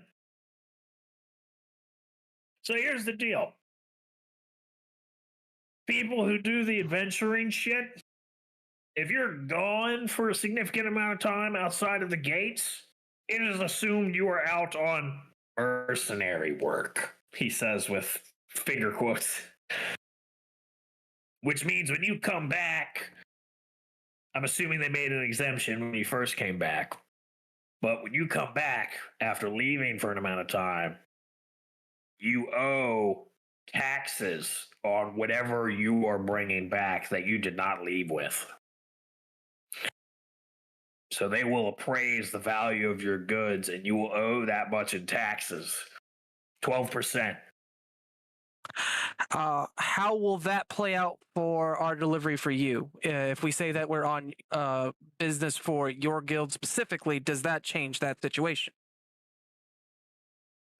So how that works is I am paying you for a service. You are going to retrieve goods. I'm paying you for that service of retrieval and bringing those goods back. So you technically don't pay taxes. The way it would work is, hypothetically, you charge me the amount in tax because you have to, at the end of the month, report your income. And then you have to pay 12% of your income as tax. Oh God, it's monthly, not quarterly. My God. Oh yeah. Yeah. They tried to do the yearly thing at first, because that's how it works back in ADAX. And that probably became a nightmare. Nah. Oh yeah, no. There's too many people here who don't know shit about keeping track of their money. No one money. They tried the quarterly. They tried the quarterly, and they did that for like the 1 quarter. It was like, nope, problem's not fixed. So they started doing it every month, and then the tax collectors needed to be a thing, because some people tried to avoid paying them at first because it was a little rough at first. Yeah. But now the taxmen come around and suddenly people are paying their taxes on the regular. So, we got there. Took a little bit of work, but we got there. I imagine that people that tried to hold out were relieved of said funds. Oh yeah, they essentially owed interest. Gotcha. Oh, they got reamed then. Yeah. You don't want to be in that hole. It's a really rough hole. Don't owe the city anything. They will fuck you sideways. Where can I find Gold Leaf? Oh, she's up there on the high street, a few doors down. She's next to the housing office. She's in I think they're calling it the tax hall now. It's changed names a couple times. Like it was, City Bank, and then I can't remember. There's like 3 other names, but now it's the tax hall. Gotcha. I think it was like the Hall of City Revenue at one point. They were all, I don't know. The branding's been a mess, all right, but it's tax hall is what it's currently going by. It was called Hawker at one point? That's a oversight. I just work here. But no, thank you for that. And we'll look into what all our plans are, and I will absolutely pitch in on getting that. Yeah, I'm telling you this now. If you don't do work for me, make sure whatever work, if you get work that contracts you to go outside the city, get that shit on parchment. All right? Like get yourself a copy of that agreement on parchment. Good to know. Because if you don't have evidence of like the contract to go do the thing, you're gonna assume you're doing adventuring work. Mercenary work. Fucking legal terminology. And they're gonna want their fucking taxes, all right? And you don't fuck with the city's taxes, because then you're fucking with the king's money. Yeah, that's a bad idea. Is there a reason why you shy away from using the word adventurer? Is just because there's no guild, right? I think it had to do with like the quarrymen and the farmers hiring people to protect them, because we were still dealing with like wildlife issues Yeah. when those expanded areas were still coming under our influence. And so that got labeled as mercenary work. And then there were people who started going out into the land exploring shit and then bringing back shit. And, well, I mean, Goldleaf was smart. She was like, hey, they're bringing back valuable stuff. We should make them pay taxes on this shit because they are making money. They're making profits off of this stuff. So we need to tax these goods coming in. And she was money-wise. So, you know, and they didn't develop a new name for it. It kind of just legally got folded under mercenary work. Yeah, no. Because you can technically be contracted to go do that. So it's just a random hair. Yeah, look, man, I still call it adventurer work, but you know, legally speaking, when a contract is written up, it's mercenary work. Yeah, well, if there's an adventurers guild that happened to come along, that might change things. I imagine at that point the guild is what's going to owe taxes primarily. Yeah, generally speaking. A mercenary guild, though, that's if your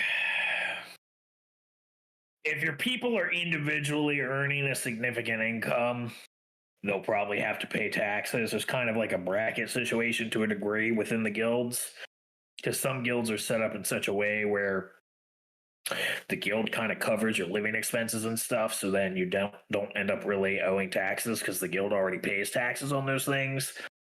But like, if you set up an adventurers guild the way it was in ADAX, the individual adventurers in this case would probably end up paying taxes because the adventurers guild was just a facilitator of contractors finding contractees. You know what I'm saying? No, I get you. Just a thought I had. Hey, look, I'm not going to give you business advice. All right? You really want the fine points and details? You need to talk to Goldleaf. Yeah, I'll need to talk to Goldleaf. The way we've got it set up here, you know, our people are generally covered. Only some of the, you know, more senior staff have to actually pay taxes. We've got our shit's complicated. I imagine. I look at all of his fucking chalkboards. Oh yeah, it's dense. No, you would need ranks in like knowledge, arcana, and engineering to even begin to decipher what the fuck he has put on these chalkboards. Tilk. If only we had somebody like that. Tilk is going, pretty shapes. Yeah, pretty much. I may stop by in the future, either something that I need help with, like if for some reason I want my site to shoot crossbow bolts or something. I don't know. Hey, look, I'm up to any engineering challenge.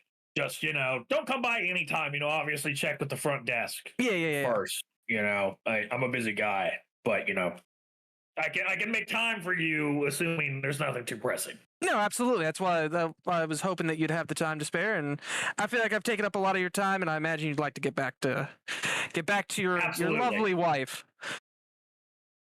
I'm not married. You're married to your work. That's true. Okay, you got me there. I should have seen that coming. I did a lot of setup, and you waited for your moment. So respect. Now get out of my office, please. I have shit to do. Have a good one. You know the way out. Take care. Do they open on their own leaving or? Yes. You go to approach the doors and they open. Okay. Yep. That was my primary concern. The other doors that you have to pass or you have to manually open. That's fine. Yeah. When we step outside, we will say, should we, like, I don't know, ask Cassian if we could provide some pointers on his little upper engine? He didn't ask for it. He strikes me as the kind... Well, actually, I have a role thing I could do for this. Can I do a sense motive on Ortis. Would Ortis like to be given an answer, or would Ortis prefer to find it himself? I have an idea of what that is. Yeah, I mean, roll it. Absolutely. Oh, I almost rolled in Aldfair. Yeah. Let's keep it on the bot channel, bud. Yep, nope. It's been resolved. Where did it go? Plus 4. 18. You honestly could kind of see him swinging either way. You feel like it might be a little bit of column A, a little bit of column B. You think he relishes the challenge of discovering these things for himself, but you think given the opportunity to study something more advanced, he would probably jump at it. Yeah. I just have a couple qualms with it. Like, he didn't ask for it, A. B, not paying us for it. C, Castian is as far as I can tell, living being, a sentient being at the very least. And that sentient something. Yeah, that is kind of weird. It's very weird. What he's describing he needs to make this thing function is like nothing like from what you've seen. You don't need to understand how Castian works to understand that these just from a functionality standpoint are two very different things. Castian is, to put it in simple terms, to you anyways, appears far more magical in nature compared to what Ortis is doing. Sure, what he's doing does involve magic, but there are very like grounded rules to it as well. There's like a definitive functionality, whereas Cassian is predominantly powered by a diamond with fucking runes engraved upon it in very precise ways. And also magic juice. Magic juice. Yeah, and magic fuel that is apparently highly volatile. That is a constant, though, is Cassian's fuel is highly concentrated mana, and these stones also contain highly concentrated mana. Yep. They're probably not as explosive as Cassian's Wonder Fuel as far as you're concerned, but there's a commonality there in that a power source is needed. Ray, do you think we should wait to see Goldleaf until the rest of them get here, since it is their financial future as well? Might be good if they have an opinion on the matter, considering that. Yeah. I know that some of the folks are talking about getting out while the getting's good. I don't know how I feel about that.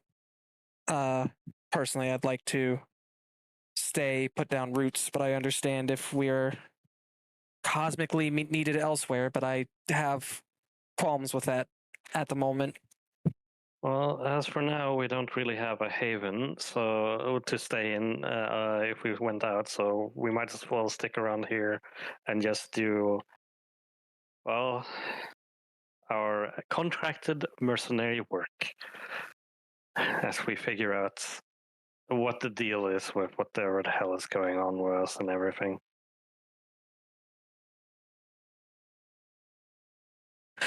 I think this is a good point to call for Mao. What? Fisk, are you still gone? Don't respond if you're here. What? That's not how that works. Yeah, that reverse psychology, though. Yeah. No new information was gained. There's nothing Fisk valuable. is dead. Long live Fisk. And the Fisk bank. is dead. Okay. Okay. All right, perfect. Welcome Cool. back. All right, I just get my little timestamp here. 2:03:30. I just had to take a quick yawn through the underworld and back again. You know how it is. Yeah, that's how it goes. Okay. All right. So, I'm gonna say for both groups, that was about like 2 hours between going to where you're going, having conversations. So it's about 10 in the morning. It is fucking hot and overcast. It feels illegal for it to be like acting like it's going to rain and then not rain and still be like fucking 80 degrees. Yes, Florida. Yes. It's a little humid. It's not crazy humid, but it's like the air is a little, just a little yucky. Quite hot soup, but muggy. So, well, y'all don't really have a means of communicating. Folks at the Castian, what are you doing? Out of the Castian. Yeah, the Castian. Like Castian. It's complicated. All right. Well, we'll try to source those stones as soon as possible. At some point, we're still getting our bearings back here, so maybe not immediately, but I would like to learn more about how you work, if you don't mind. There were, I saw the room that the, what was the diamond called again? I'm blanking. That the stone went in. Yeah, let me check my notes. So I should have it here somewhere. The apparatus gem. That's right. The room the apparatus gem went in, and once everything was functioning, I think I might have been able to understand some very base concepts, but I'm curious about the rest.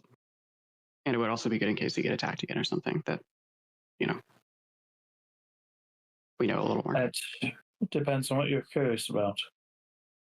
The inner workings and the magical runing that governs the majority of the systems is complex. Mm-hmm. I am not sure how long-lived tieflings are, but the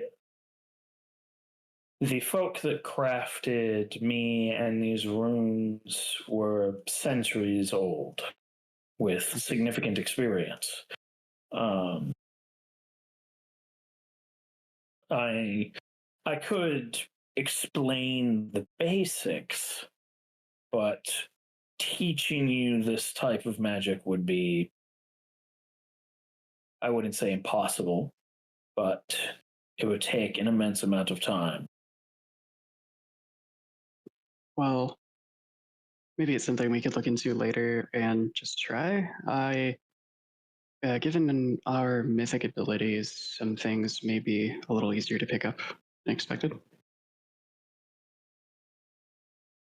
I'm not sure I understand these so-called mythic abilities, but I will take you at your word. All right. I can tell you about those later too, if you want. At least what we know about them, we don't know a ton. I mean, more than most, but we're still learning ourselves, to be honest. Understood. At any rate, we should probably make our way back to the city and see what the others have gotten up to. Is there anything you need while we're here, by the way? I mean, I don't know if it's... I guess it's probably not very different than the way we found you, but is it boring to just wait in the sky? Are you in any danger of running out of that wonder fuel anytime soon? No. I'm fine. Okay. All right, well, if there is anything you need, I suppose, well, I don't really know how you would let us know. We'll keep checking in. Yes. I should note, by species, we are very patient. Perhaps even by design. Regardless, my perception of time is very likely different compared to your own. Do not fret. These couple days are, well, nothing to me. And quite frankly, getting to bask in even a modicum of sunlight, but being awash in sunlight as I have been in the past couple days, unlike today, has been enough of a change to make me happy for a time. Oh, so do not concern yourself with my well-being. All right. Yeah, I guess it is a little better than being at the bottom of an extremely dark forest, and it is rather short compared to the time you were there. But all right, that's good to know, though. Yes. If I was able to survive that long without going insane, I am sure a few days up here will be fine. Fair. Hey, Castian. Yes. Do you have ways to modify yourself for more defensive armaments? Such things are possible. Yes, it is not a primary directive of mine to do such things, but should it be deemed necessary, I could, although it would come at a considerable cost of fuel. Huh. The creation of the armaments would cost considerable fuel, yes. Or using them would be? Oh, okay. Creating them. It would cost a significant amount of energy on my end to grow such things, especially in a short amount of time. If we were talking across a lengthy time scale, or at least what you would consider lengthy, it would not be a great cost. But producing such armaments in a short window of time would eat a considerable amount of my fuel. How short is a short time scale? If you say wanted them provided hypothetically in a few days or even a few hours, the shorter the time scale, the more fuel it would cost. The fuel normally can last a very long time, as I can supplement the majority of my energy demands through photosynthesis, but other things that cannot are handled through the fuel, or very pressing demands on my systems would require expenditure of the fuel. Growing weapon systems in a short time span, such as a few days, or even up to a few hours, would be quite costly. But if I was allowed to do it naturally over time, at the earliest would be months, potentially years, depending on weather conditions and what have you, as most of the energy would be supplemented from photosynthesis. Okay. Would you be able to take outside weapon systems and armaments? That would heavily depend on their nature. So you wouldn't be able to take, say, the ballistas off of the walls, I imagine.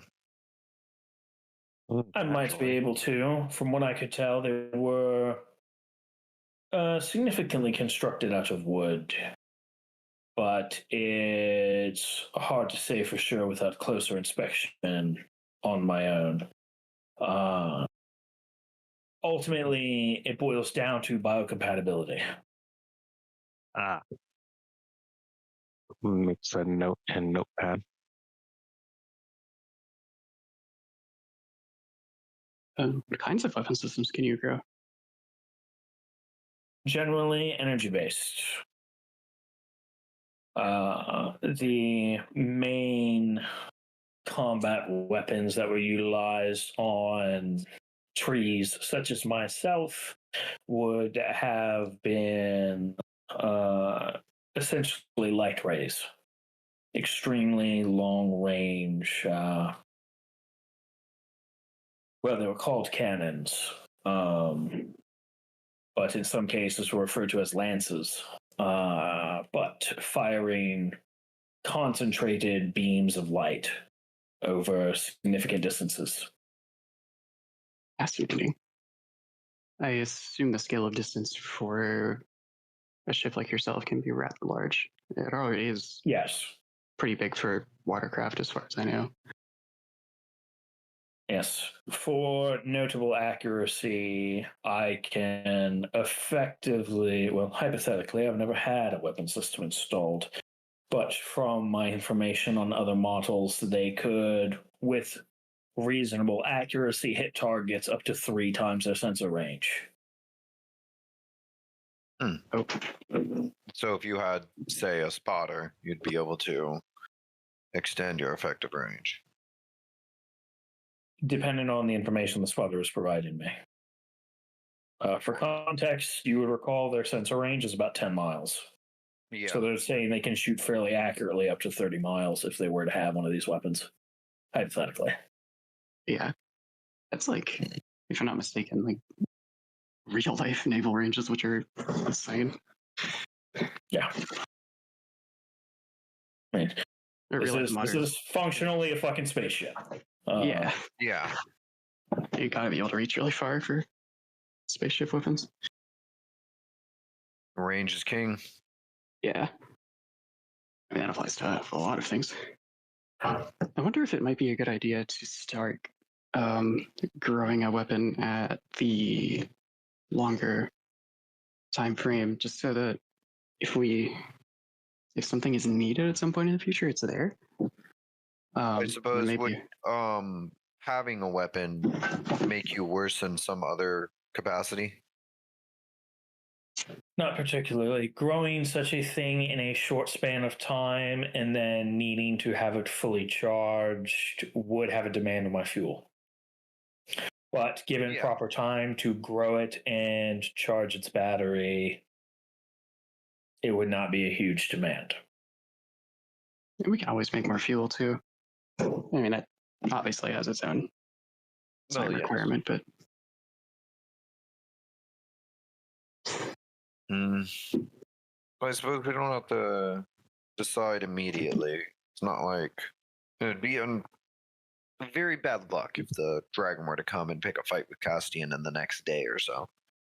Yeah. We can talk with the others and figure out what we would like to do. Yeah. Well, like I said, if growing a new armament at a normal speed wouldn't be a significant drain on the fuel, then I don't see a reason not to.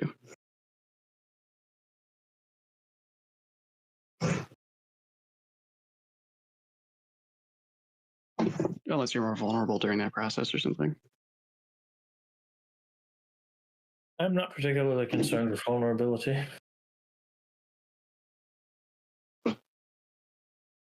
Are you asking me to begin growing such a weapon? Yeah, if it's... Well, I mean, I guess, what does everyone think, and what do you think also? I mean, I don't know if it's unpleasant in any way for you. Yeah. I think at the very least, if we do the slow growth, that's less taxing than if it isn't drawing from other systems and making those more or less effective, then there's no reason not to, especially if we continue working together in the long term. Something that you might call instinct leaves me with a sensation of distaste at the idea of utilizing weaponry. I am a colony ship. Warfare is not what I was designed nor grown for. No, I understand that. It would be purely for self-defense. This is me saying, if you want Castian to grow a weapon, you're going to have to persuade Castian to do it. Yeah. Oh, okay.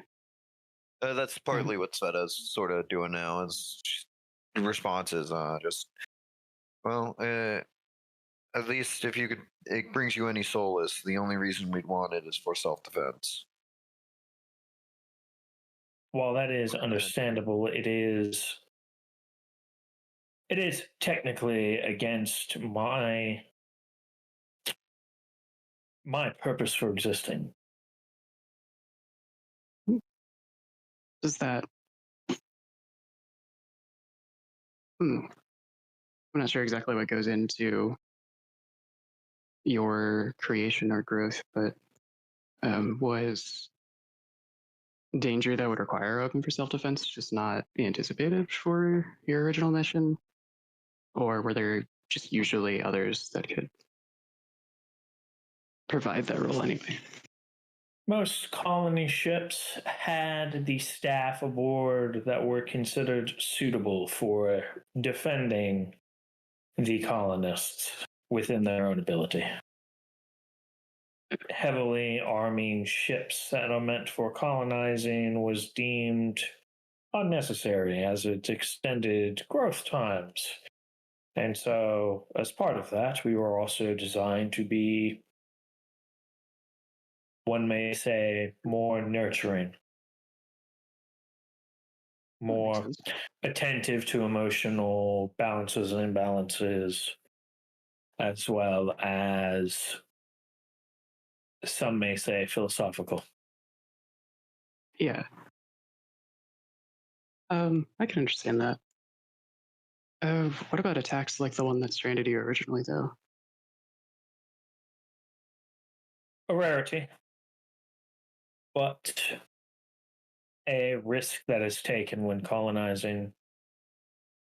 Generally, the casters, the mages that would be on board would be enough for most enemies encountered when traveling the Astral Sea. But that was a very unusual encounter. As you may recall, it was an entire unknown. You did say it was a magical attack that, at least it sounded like it, was able to damage your apparatus gem directly. I didn't see any external damage when we found you. Most of my external damage had been repaired before the trees had taken over that valley due to my photosynthesizing regeneration. Okay.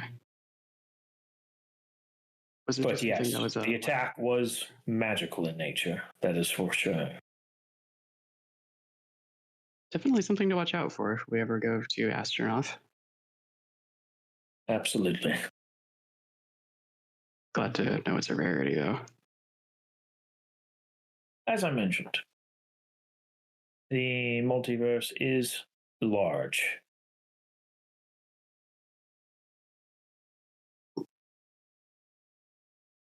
How exactly did the casters aboard bring their powers to bear if you were attacked? I mean, we can see out the windows, but some spells may not reach through them without causing damage. Actually, I don't know exactly what would happen since it seems like there's an interdimensional space in here. Most were trained and prepared for using specialized sets of magic while traveling astronaut, as you call it. Okay. What's it called where you're from? We simply refer to it as the Astral Sea. Oh, okay. Their perception was that it was just an ocean of a different kind. Every plane and island in its own right. I suppose it's not false given what we know now. It is a matter of perspective. Yeah. I mean, when you can make ships that can travel it does just become an ocean of a different kind, doesn't it? Indeed. Anyway, sorry if I digressed from the original questions, everyone.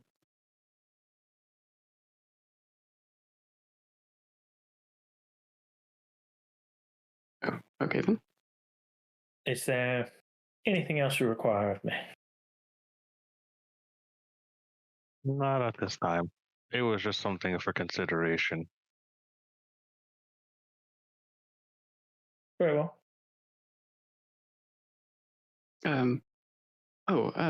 somewhat along the same vein, but it might feel better.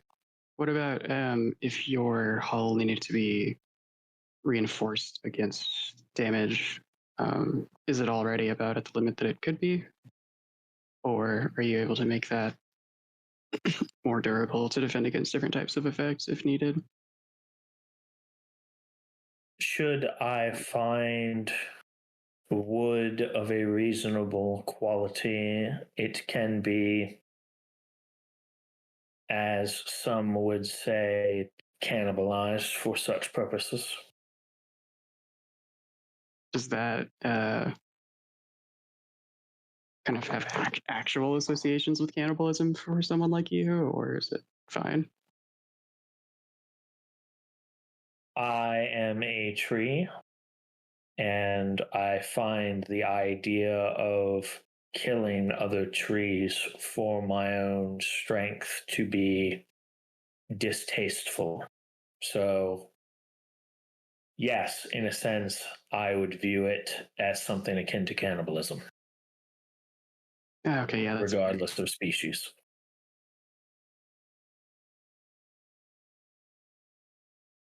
There are some of my kind that do not share that opinion, but those were typically warships. Their situations were very different. Oh, yeah, I could see that. A warship of your type sounds terrifying, though. Yes. So, hopefully that's also not anything we ever come up against. It's kind of like monitor or whatever at the central tree kind of lights up. Because he's just been talking in your mind the entire time, as opposed to his usual like intercom-esque or like text on the screen. Yeah. But on the screen you see like a diagram of one of these warships, and then looking at the readout, it is like several times the size of what Castian is, and instead of just being this oblong like ovoid shape, like it's still oblong and everything, like it still has that same sort of silhouette, but there are also like several what look like branches sticking out of it, forward facing and otherwise, that have significant length and size to them. And it is, you're not really sure what all the terminology means, but there are a lot of big words thrown around that just sounds like a lot of different fancy weapons. Yeah. I see. I assume their temperament is a little different too if you were specifically intended to be nurturing. No, one of our worship's personalities. They were grown with the intent to go to war, to fight. Yeah.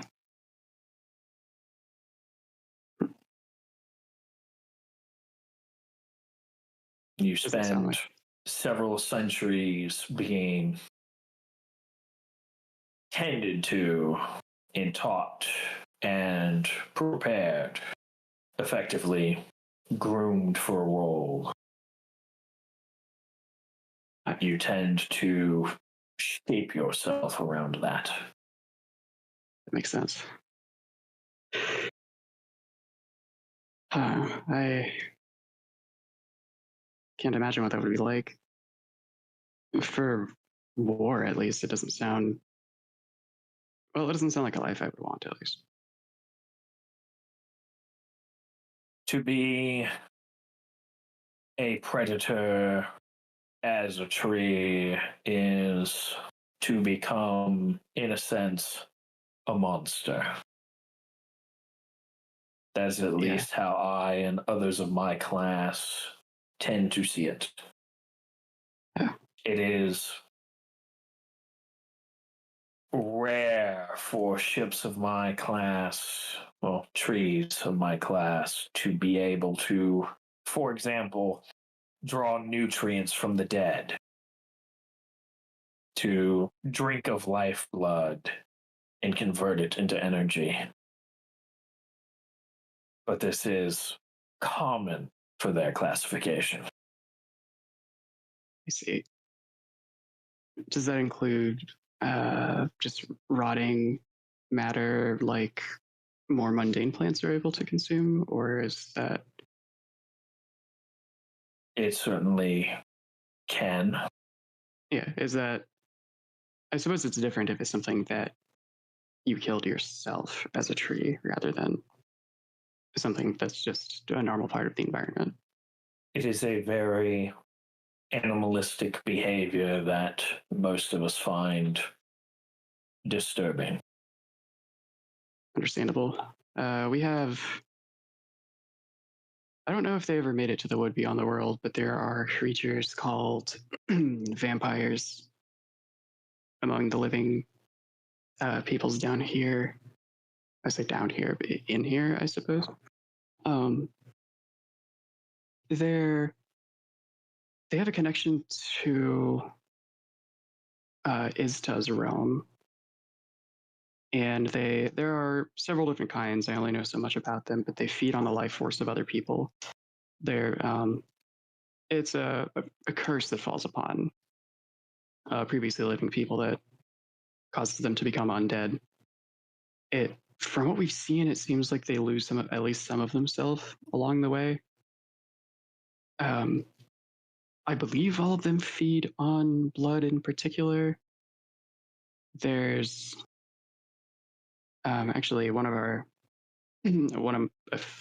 least one among us had a family member who was turned into one, who we had to ended up having a fight back in the city we came from.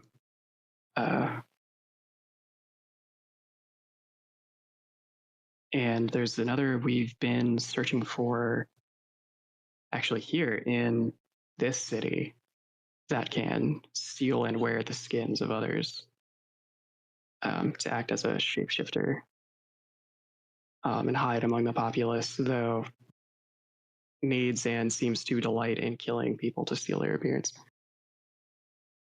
I imagine feelings about warships are very similar to those about vampires for us. I cannot say. In the way you describe these vampires is, well, they sound more akin to parasites.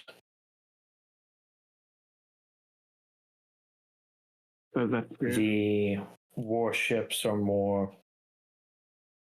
predatory. Mm-hmm. They crave violence in a way that is unnatural. I guess they are completely immersed in it since they're I don't know if birth is the correct word for a plant, but since they originally become conscious from what it sounds like. Yes. I don't know if the vampire here, red lineage vampire as we call them, necessarily needs to kill people to feed on them, though they do need to kill people to steal their appearance. And we did gather that it seemed like at least some of the killings more recently have been for enjoyment rather than actually needing a new disguise.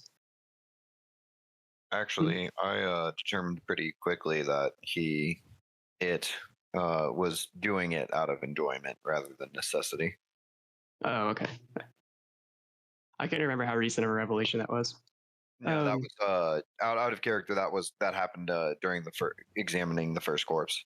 About a month ago. Oh, that's right. Relatively. Yeah, it's been a long month, so yeah, that's true. Makes sense that Liana might forget that. It was kind of a low key thing to drop. It was an eventful month too. I would not know anything about these vampires. The closest thing in my databanks are references to some of the Night Crown folk. Some of their count had a particularly profound hunger for meat of any sort. We did see some bones on their walls. Yes. At one point.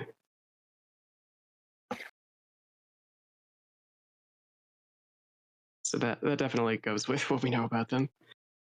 Yeah, I didn't think you would necessarily know anything about them since they're from this plane, but I just attempt to relate, I suppose. I see. City team, what are you two doing? So we discussed that we wanted to wait for the rest of them to talk to Goldleaf, so that would leave us to our next guild member that I wanted to talk to, well, guild leader, which would be the Alchemist Iselin? Guild, Iselin. Yep. Okay. So you travel along the Gilded Strip, and you do find the Alchemist Guild. It's far more low key compared to the Artificers Guild. Doesn't have any fancy arches or anything. Has a proper front door. And you head inside and see there's effectively a front desk, and then there is a very thick, like, glass wall separating this sort of lobby from the rest of the guild hall. And inside the guild hall, it looks like just essentially one giant alchemist lab. The walls inside are lined with books and stuff, but they are also encased in glass on those bookshelves with looks like locks for opening, like these sliding glass panels. And there are all kinds of like workstations and benches and stuff, and a lot of people toiling away at doing these potions and such. And then you can see there's like a general haze beyond the glass wall of that is a result of the alchemy happening.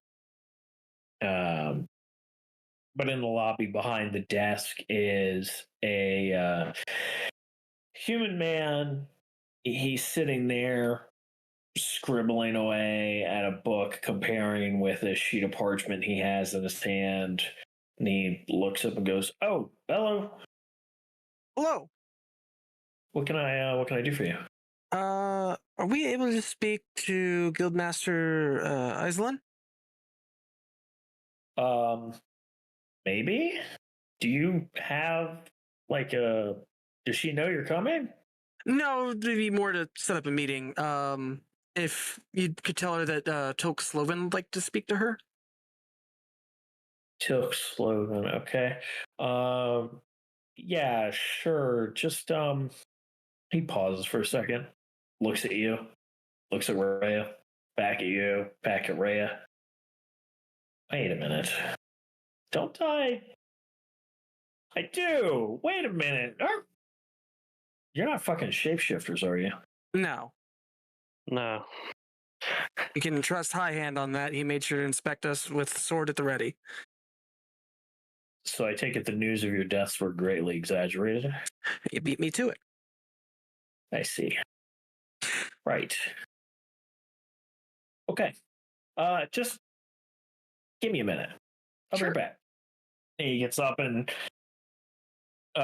goes through a sliding glass door, and you see him like cross this lab, and he's like he's going along the outskirts of the lab, along the bookshelves, not crossing directly across the floor. He goes to one of the rearmost benches, and you can recognize there is the silhouette of Iselin in the back, toiling over a potion.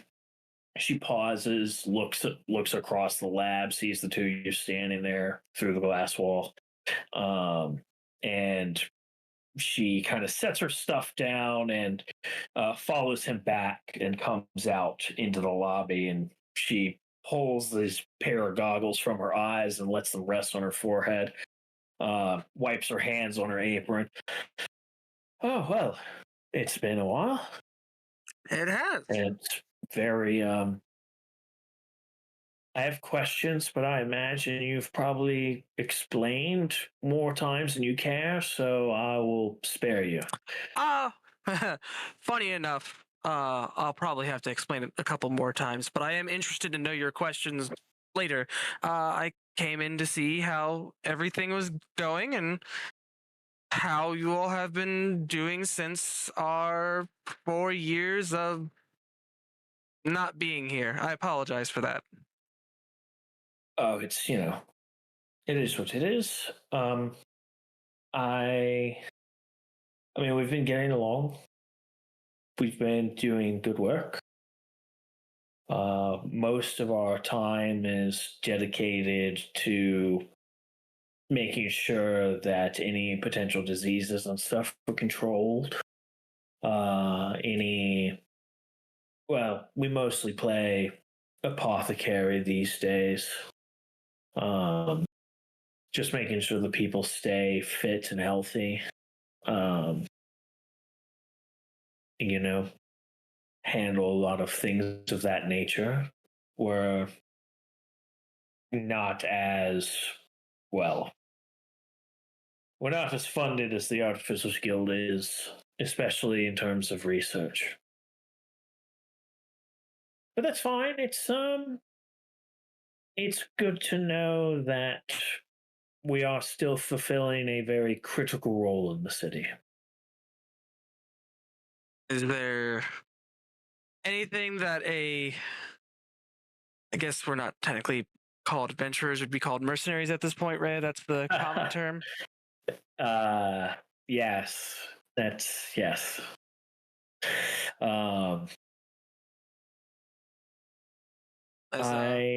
It was made very clear to me that I no longer have sway, but the people are happy. I'm happy. Well, a position of power is just a position. It's, one could argue it's only perceived power. But that could be debated, I suppose. As far as mercenary work, I don't necessarily have anything coming to mind right now, but if you are willing to do things, I could go over some of my personal projects and potentially track you down if you're interested in that sort of thing. Absolutely. Anything that can, since you're not as well funded, if you believe that work would be of great use to the city and its people, I'd be very happy to assist with that. Actually, now that I think about it, it's kind of a big ask. So, a no is entirely acceptable.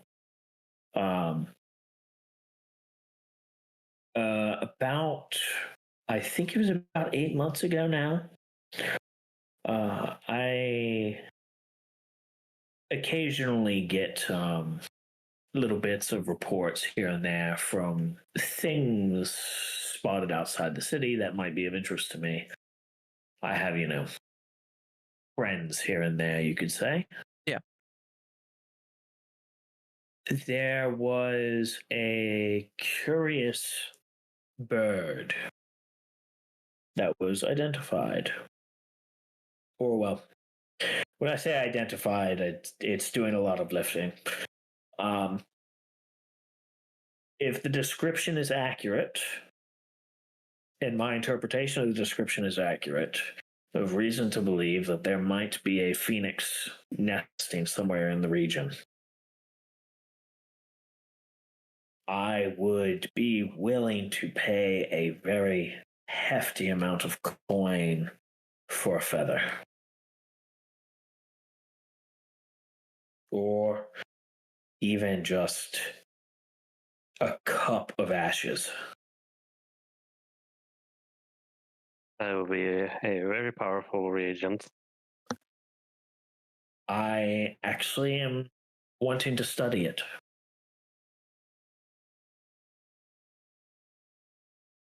Alchemy has for a long time been constrained within a level of magic. I think natural reagents and studying them could be the gateway to breaking that barrier.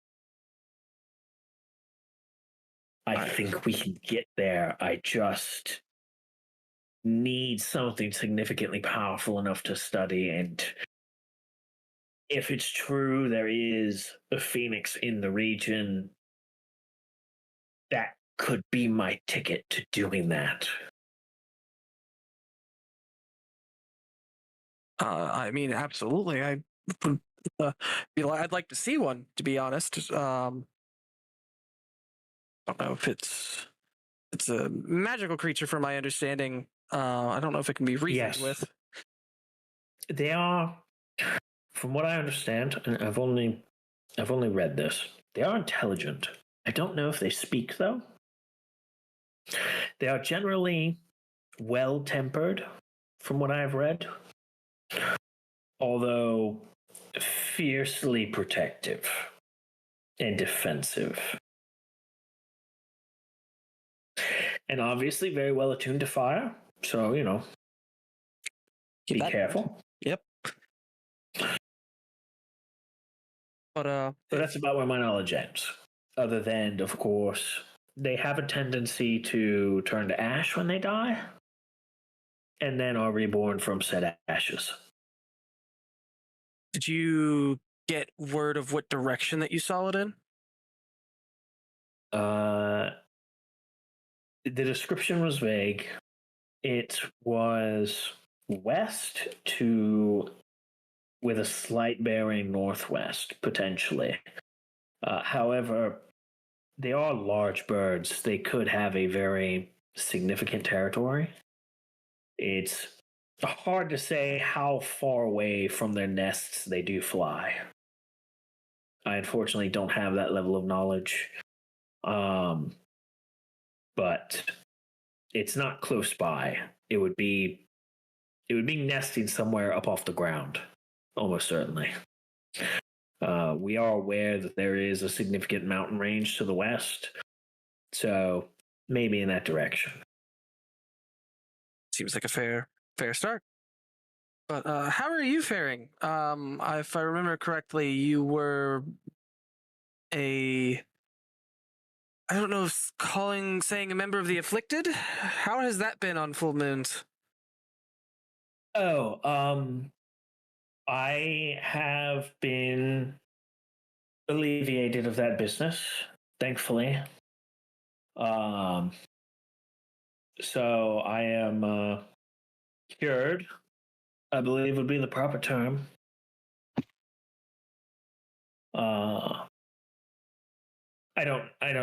Sorry, I'm not sure how much you've been caught up with. Not enough, honestly. There are those who, if we didn't want to keep it, we didn't have to. When things were smoothed over, with proper respects paid, we could ask to be alleviated of the infection, affliction, the curse, whatever you want to call it, the condition. And I asked for it to be removed.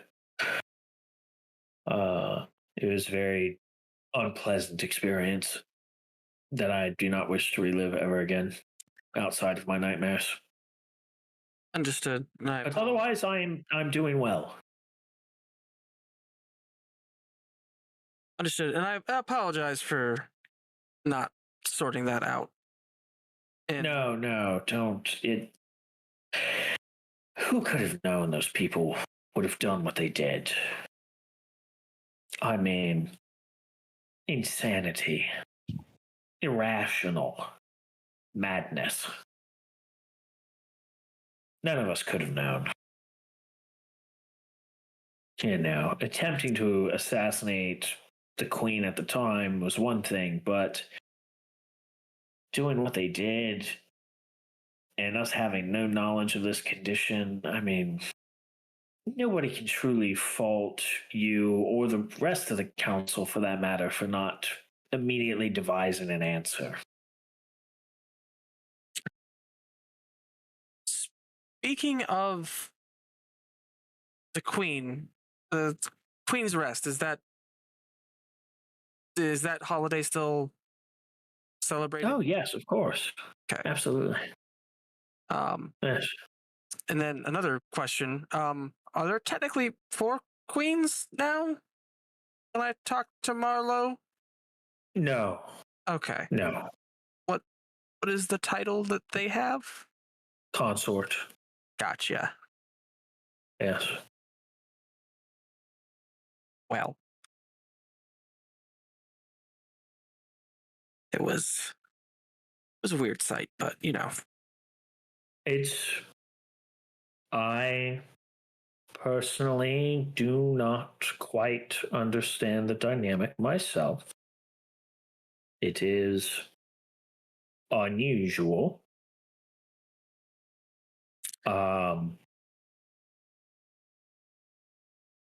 From what I understand, the king is very specific in that he wants it clear that he is the ruler and he does not want there to be, and mind you, this is my perception. I don't know if this is fact, but my takeaway is that he does not want it to be perceived that the power is being split with someone else. Gotcha. Does he leave much? Leave in what way? Does he go out and to the other, like where the quarry is, or to the farms to check how they are doing? The way I understand, he actually goes out hunting on a fairly regular basis. Would have no idea how often, but that's what they say. No, it's just. I have no idea how often he explores the city. There are rumors he does so under disguise. That's thanks to Rextor's arcane abilities. Not really sure about that one. It seemed like an odd fellow. But yes. I mean, I'm not exactly normal. I did. Well, he definitively is not one of ours. So I've been told. Yes. He came from somewhere else. I'm not sure where, but not one of ours. And he did not come on one of the ships that have been by either. Which levies even more questions of where he came from. Yeah.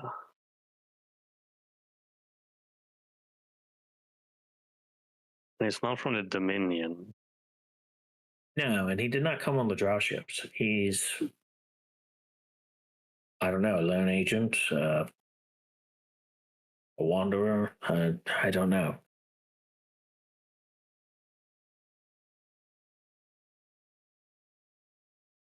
Ooh, sorry. Yes, that is what I said. Sure. Interesting. Okay, sorry, I was making a note. But we presently don't really have much in the way of work and do not hold positions of power. So I wanted to see how the folks I had worked with previously, how they're holding up, and see if there's anything I can do to help, and if at all possible, start over on that relationship on a more even keel. Of course, if there's anything that comes to my mind that I think you could help with, I won't hesitate to reach out. That's the Phoenix thing is the only thing that can immediately come to mind. Generally, we're just so absorbed in what we're already doing, and without the additional funding, we can't really spend a lot of time on research. So I mostly do that in my free time. Understood. Do take care of yourself. Oh yes, of course. I eat, I sleep, all that. Yeah. And it's just the nature of how things are. Well, I thank you. I don't want to take any more of your time. You are Of course. performing an important duty for the city. Oh yes, that is for sure. If we do decide to go after the Phoenix, I will let you know, and then a contract can be drawn up. As I have been told, that is a thing that I have to start worrying about if I leave the city. Oh yes, absolutely. You don't want to miss a tax payment. You want to make sure all of your things are handled correctly. Fair enough. Yes. But I greatly thank you for your time, and you have a wonderful rest of your day. Of course. Good luck to you. Like I said, I'll reach out if something does come to mind. And of course, feel free to come by whenever. We do sell and we do orders. So, whatever you need, we can generally fill it as long as it's within our means. Yes. That reminds me. I will write down my new address, essentially, and whatever I can. Just a place for you to be able to effectively communicate with me. Also, fantastic. Strange question. I might have a strange answer then. Do you know my cousin Isadora? Isadora.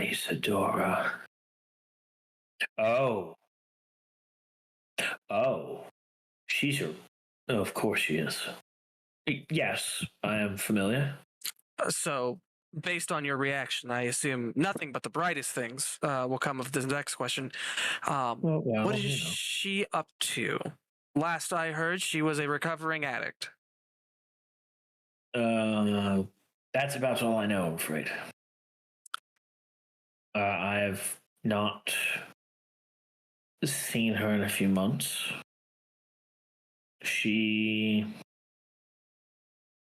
Every few months or so, she comes in looking to buy some aids for her ails, so to speak. Something to... Unfortunately, normally I would not be in the business of breaking patient confidentiality, but considering she's your cousin and you are concerned,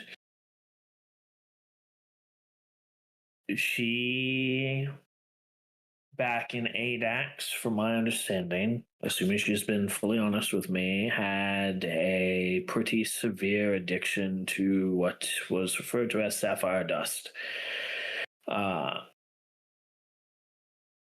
This is a very potent magical drug, highly addictive. One does not simply shake such an addiction.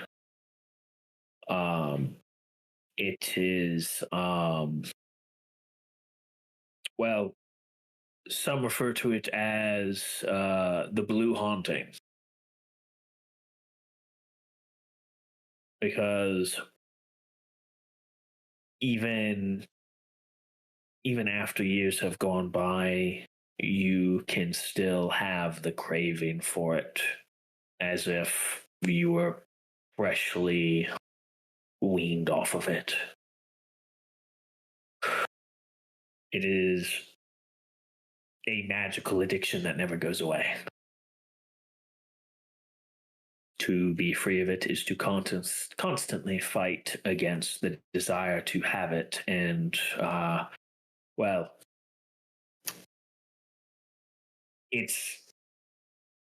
it was native in Aldfair. It's not here. And I also don't think we even have the means of artificially creating it. So every once in a while, she comes by looking for something to ease her body, in a sense.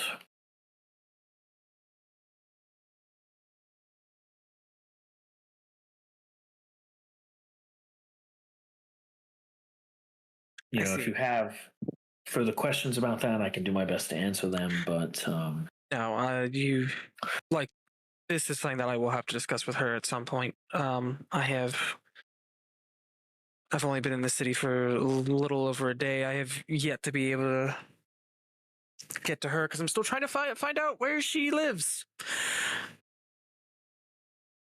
I believe she lives on one of the apartments near High Street. I'm not entirely sure. She always comes to collect. She never takes deliveries. So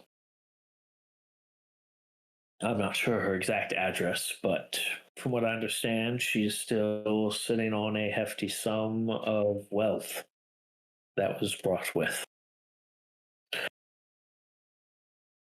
And while the aristocracy has been removed,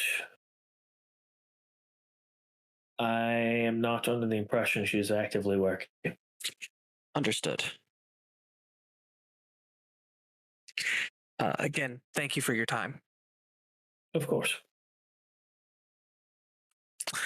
And then, I gave her my current residence. Yeah. If we need anything to help cure our ills, you'll be sure to see us. Especially if we absolutely take on more dangerous work. Of course. I will. Well, until then, take care. You know, anything you need within our means, we will provide at as reasonable a price as we can. And if you are going to go out on contracted work outside, we are willing to negotiate bulk deals if that is something you would be interested in. It very well may be. But one thing at a time. Of course. Yes, I'm sure there are other things you want to get to. There's work I need to get back to. I should let you go.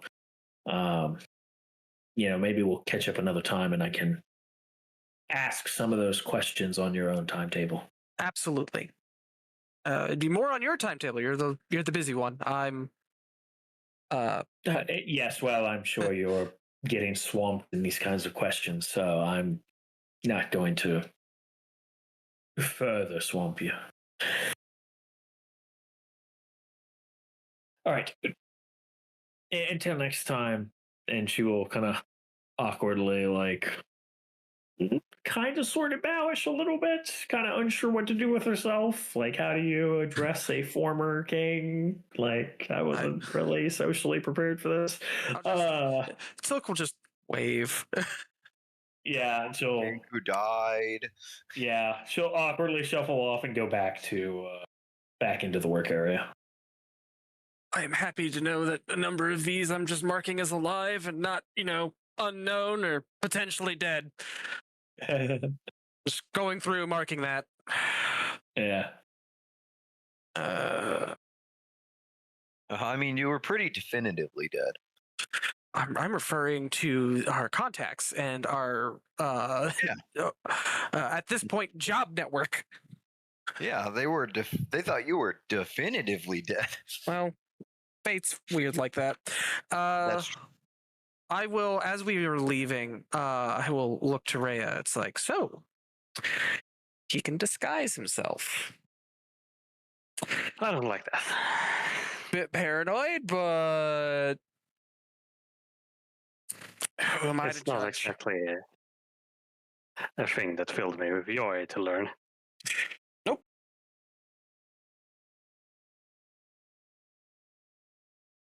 My question is, how many free meals is he missing out on at that point? I'm sure he takes advantage of the free meals too. I bet. But I imagine they'll be back soon. I don't remember Castian being a massive chatterbox, but maybe some time in the sun has fixed that. No, just I'm a massive chatterbox when it comes to magical weird stuff. All right. Do we reconverge or? Yeah, ship folks, are you wanting to come back into town and meet up for like lunch effectively? Yeah, I think I'm ready. Yeah, that sounds good. I'm filling in some stuff on my notes, and I keep forgetting what the name of the plane the gods live on is called. Saelion. Saelion. Oh, okay, thanks. The reason why I kind of remember it is it's like Saelion, come sail away, come sail away. Oh gosh. Oh god damn it. Well, I guess it's gonna be how I remember it now. You just gotta say or sail. Yeah, I say we all meet back up at the tavern. Sounds we're good. the ones in the city, so I imagine that we'd try to wait like by the entrance. Oh yeah, I feel like I remember the tavern being kind of by the entrance, but maybe I'm making that up. It is. Oh, okay. There's the outer wall, then there's the inner wall, and right through that inner wall, Bashful Griffin is like right there. Oh, okay.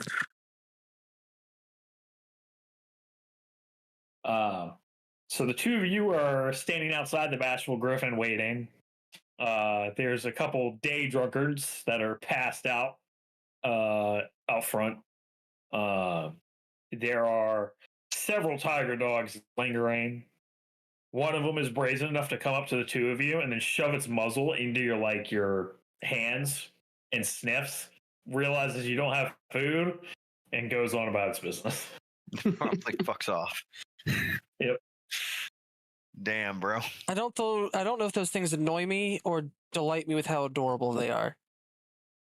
I am decidedly the latter. Oh, hello. They are pretty cute. Hello. Hey. How did it go? Pretty well. I might have anxiety. What we've been through? I would Except be for that part. surprised. I'm sure as hell surprised. I'm not. I'm gonna be honest. I'm sorry, Sveta, but I kind of. You won't even sleep. You don't get to talk. I went to We've sleep made it. eventually. We made it all this time without having PTSD-induced breakdowns. Why now?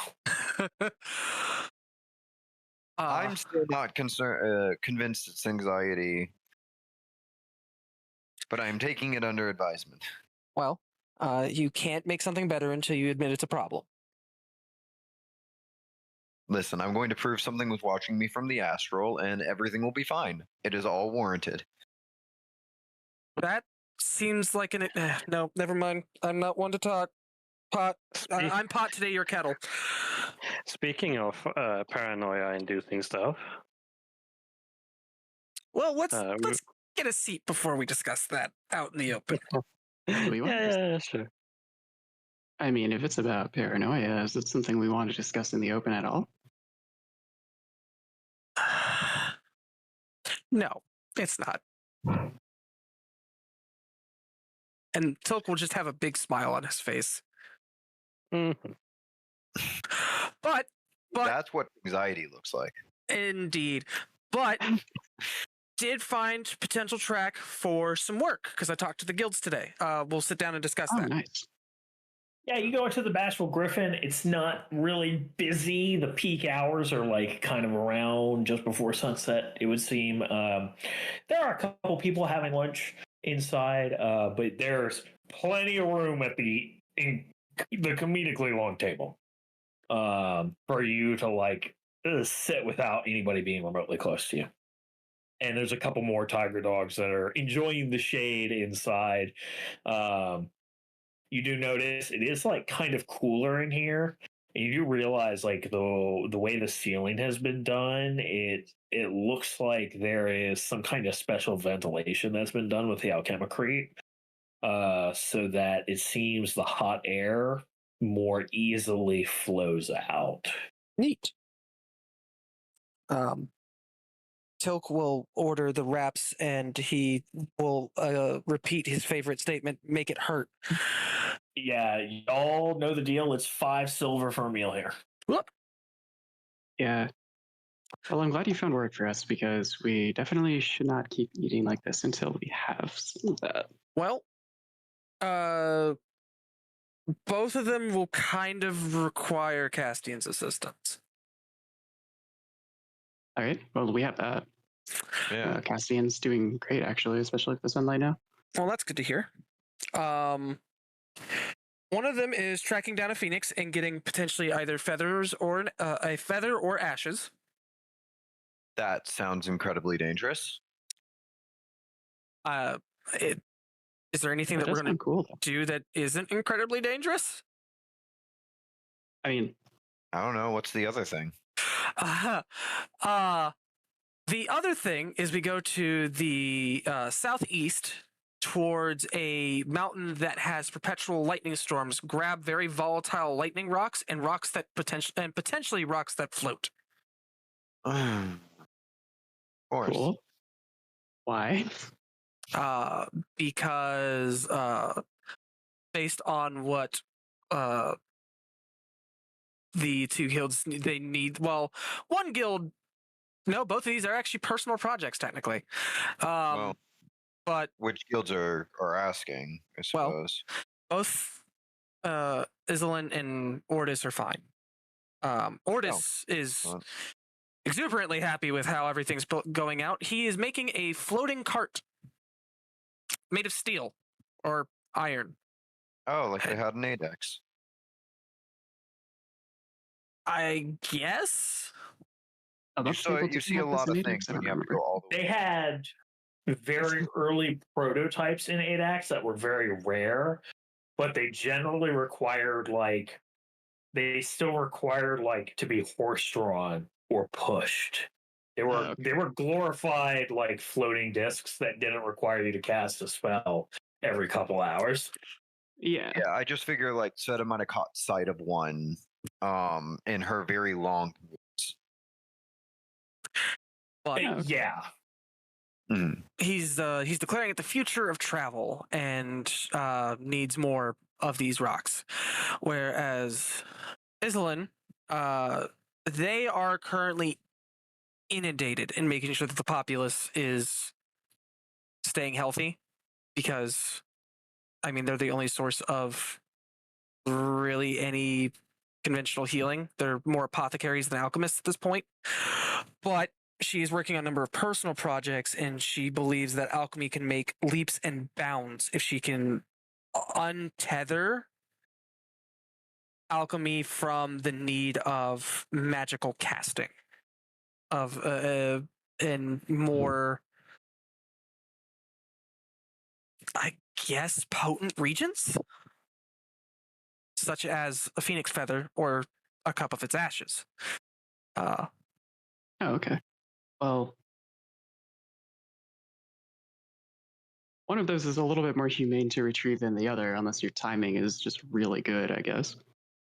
I mean, from my understanding, they're fairly well. Well, my understanding is rather loose. From what her understanding is that phoenixes are, mild-tempered, but they can be very defensive. So as long as we don't come at it recklessly, it may be possible we could even, if it's an intelligent animal, reason with it and just get a feather and leave, and not have to do battle with anything. Whereas a feather we can just get without harming it. The ashes, well, as far as I know, are associated with them dying. Yeah, if it's recently reborn, then perhaps there'd be ashes still left over, or if it's been in the site for some time. Yeah, that is true. To the northwest. All right. Hang on. As far as I know, like phoenixes aren't sapient, Northwest. right? You can roll either knowledge arcana or knowledge nature. Boy, howdy, would I like to. I'm curious what Zaban wrote about phoenixes. Would you like assistance with your knowledge arcana roll? Sure. That was a pretty good roll anyway, but we'll see if we can make it better. That was a terrible roll. I got a 6. Oh, I only saw the 22 in the notification. Or 20. No, I just have a really good arcana bonus. That's a 22 total before. Liana, can you even fail an assist roll? Oh, no, I cannot. That's true. Okay, so that's going to be 24. Not DC 15. Okay. I remember the DC for the flaw that makes it harder all the time. I keep associating that with it and not the actual DC. No, yeah, that's fair. Zaban's notes are not very flattering about phoenixes. What little he wrote amounted to the elemental birds do not care for the draconic kin and are generally very hostile. I see. Best stay away from them. It made he if they are like sentient, some of the stuff he wrote would probably be considered pejoratives. Damn. Fair. Well, if I recall Zaban's notes, they're rather unfond of draconic kin. Turns slightly to Rhea. Kind of slowly looks over to Rhea, which is something of an issue. It depends on if they can sense it.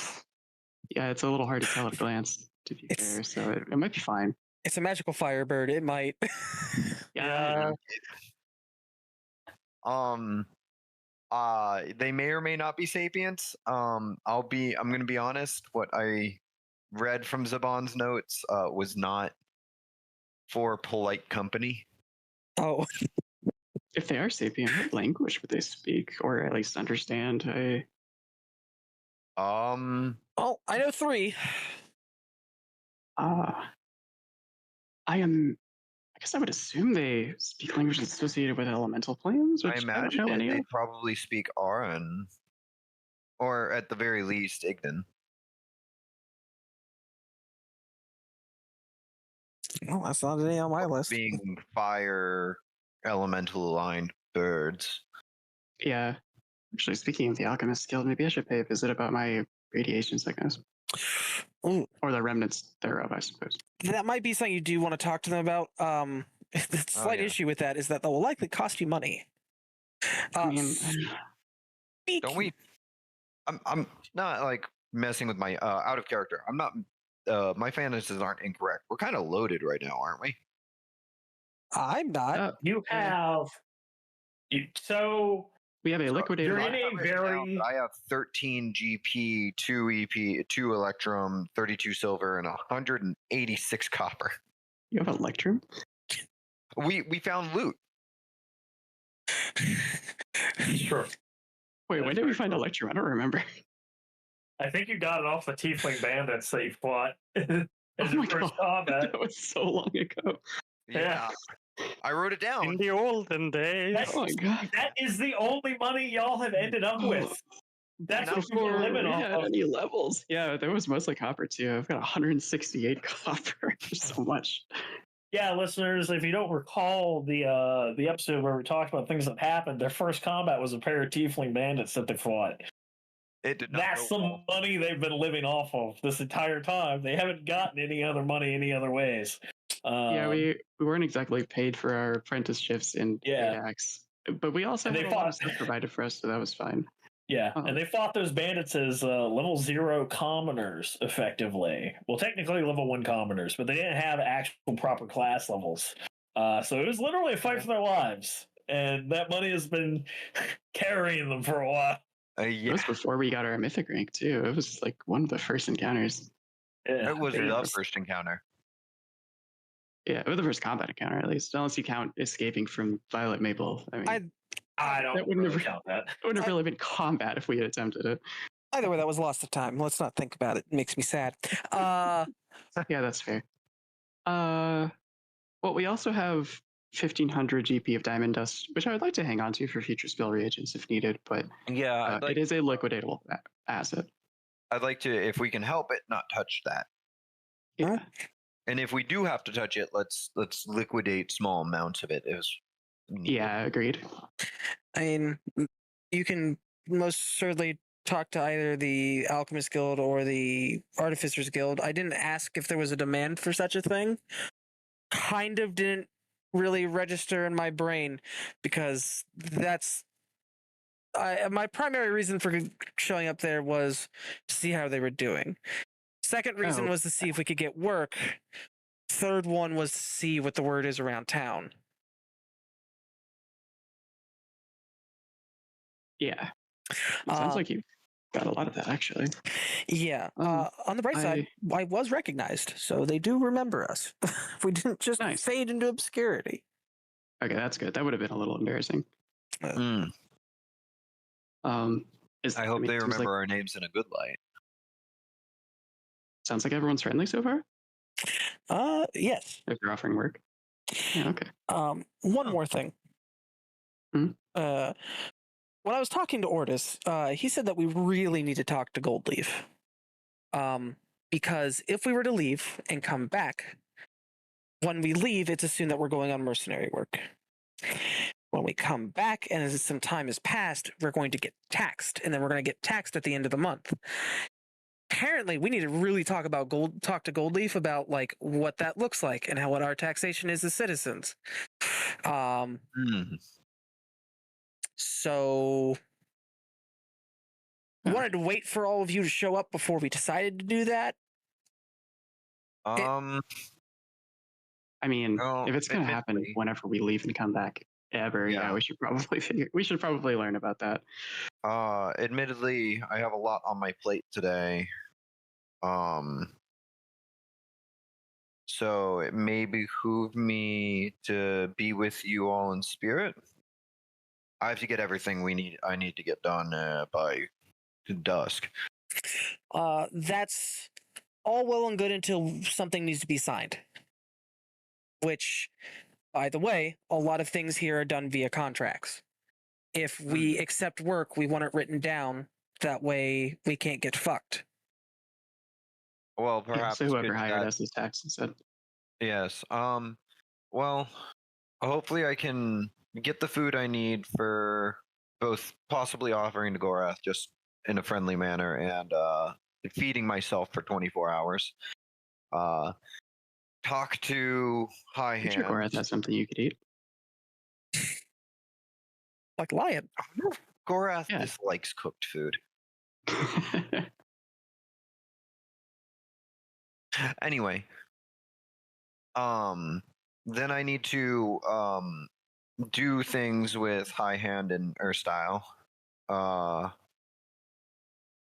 Did you manage to find any information on Lady Silvermoon or our collegiate compatriot? Things that can be discussed later.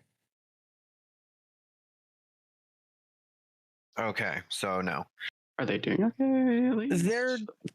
They are fine from my understanding and from everyone else's understanding. Okay. Their position is that of consort. I see. I also personally wanted to do some poking about the new Magister, or at least what I assume is the Magister. Was his name Braxton? I would, at the moment, recommend against that. Brextor. You almost called him Zaban. No. I mean, I wish it was Zaban, but... yeah, that would have been awesome. I feel like that would color my opinion of my mentor. I would, at the moment, recommend against that for now. Fair. Details that can be discussed later. Okay. We are currently out and about. Yeah. Well, Let's tell you finish what, up if our meal I'm- and move somewhere we can discuss. yes. If I'm able to get the things done with High Hand and Erstyle, then I will see about joining you for talking to Goldleaf. One moment. Ursula, can I borrow some paper? And a piece of charcoal.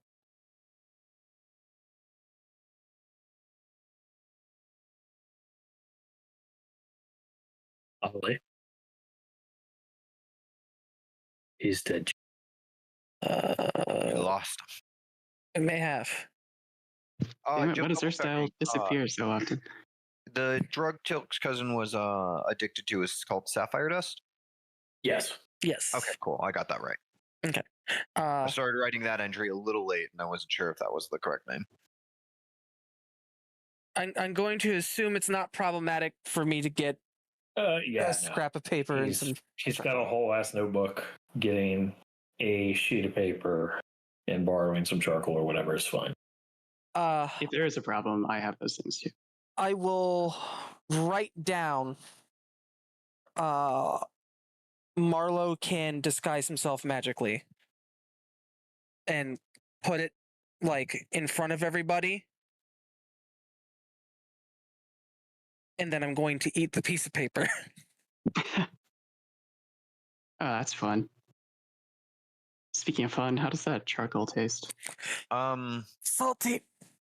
You know I could have gotten rid of that. You could what? I could have just destroyed the paper. Why didn't you? It's about sending a message. I didn't expect you to eat it. I was going to, and then you just ate it. Well, frankly, I'm mildly still baffled. That's a problem for me in 3 hours. Why was that your first thought? Oh my God. I mean, that is a pretty reliable way to get rid of paper. But no one can find it if I don't want to look for it. That's true. Just make sure to thoroughly chew, I guess. In the future, it is a very trivial manner for me to just destroy that sort of thing. Maybe get your fiber from a different source in the future. Sometimes the mundane ways are best. This is not one of those times. No, it's not. Okay. Anyhow. Yeah. Keep that in mind when gallivanting around the city. Ugh. Yeah. Maybe do a smaller piece of paper next time. My handwriting's terrible. It wasn't going to fit. And write in sauce or something. That's a waste of sauce. You're still eating it. Why is it a waste? Well, not in the future, I won't be. But it's just a thing to keep in mind. And, you know, Brick Store already has a bit of a reputation. Well, I just am looking to find out like who he is and what he's capable of for just magical peer reasons. Fair. It doesn't seem like I keep getting her name wrong. What is the name of the mage? One moment. Axone. Couldn't remember how it was pronounced. I just have my spelling. She doesn't seem to get out much. Oh, that's unfortunate. However, it's a possibility that all of them could go around disguised as whomever they like. That's true.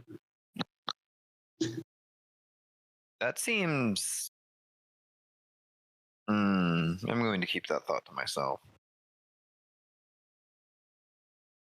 Above table, I was about to say I can do that too, but then I remembered I actually don't have a disguised self because it requires you to stay in the same creature type.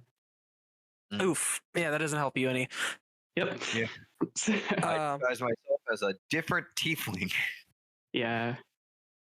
Native outsider cuts both ways. You pick. Wouldn't the creature type be humanoid? No, I'm not humanoid. Oh, get fucked. No. Yeah, Tieflings and Athmars and even elves and shit that count as different. Elves count as humanoid still. But I thought they had different like types. I think they have like I think there might be an elf type along with it, or like a subtype, but I'm not positive. Doesn't matter. Kind of like orc and goblins are different. But most of the time, native outsider is a boon. Actually, it's usually pretty good. This is like the one time it's not.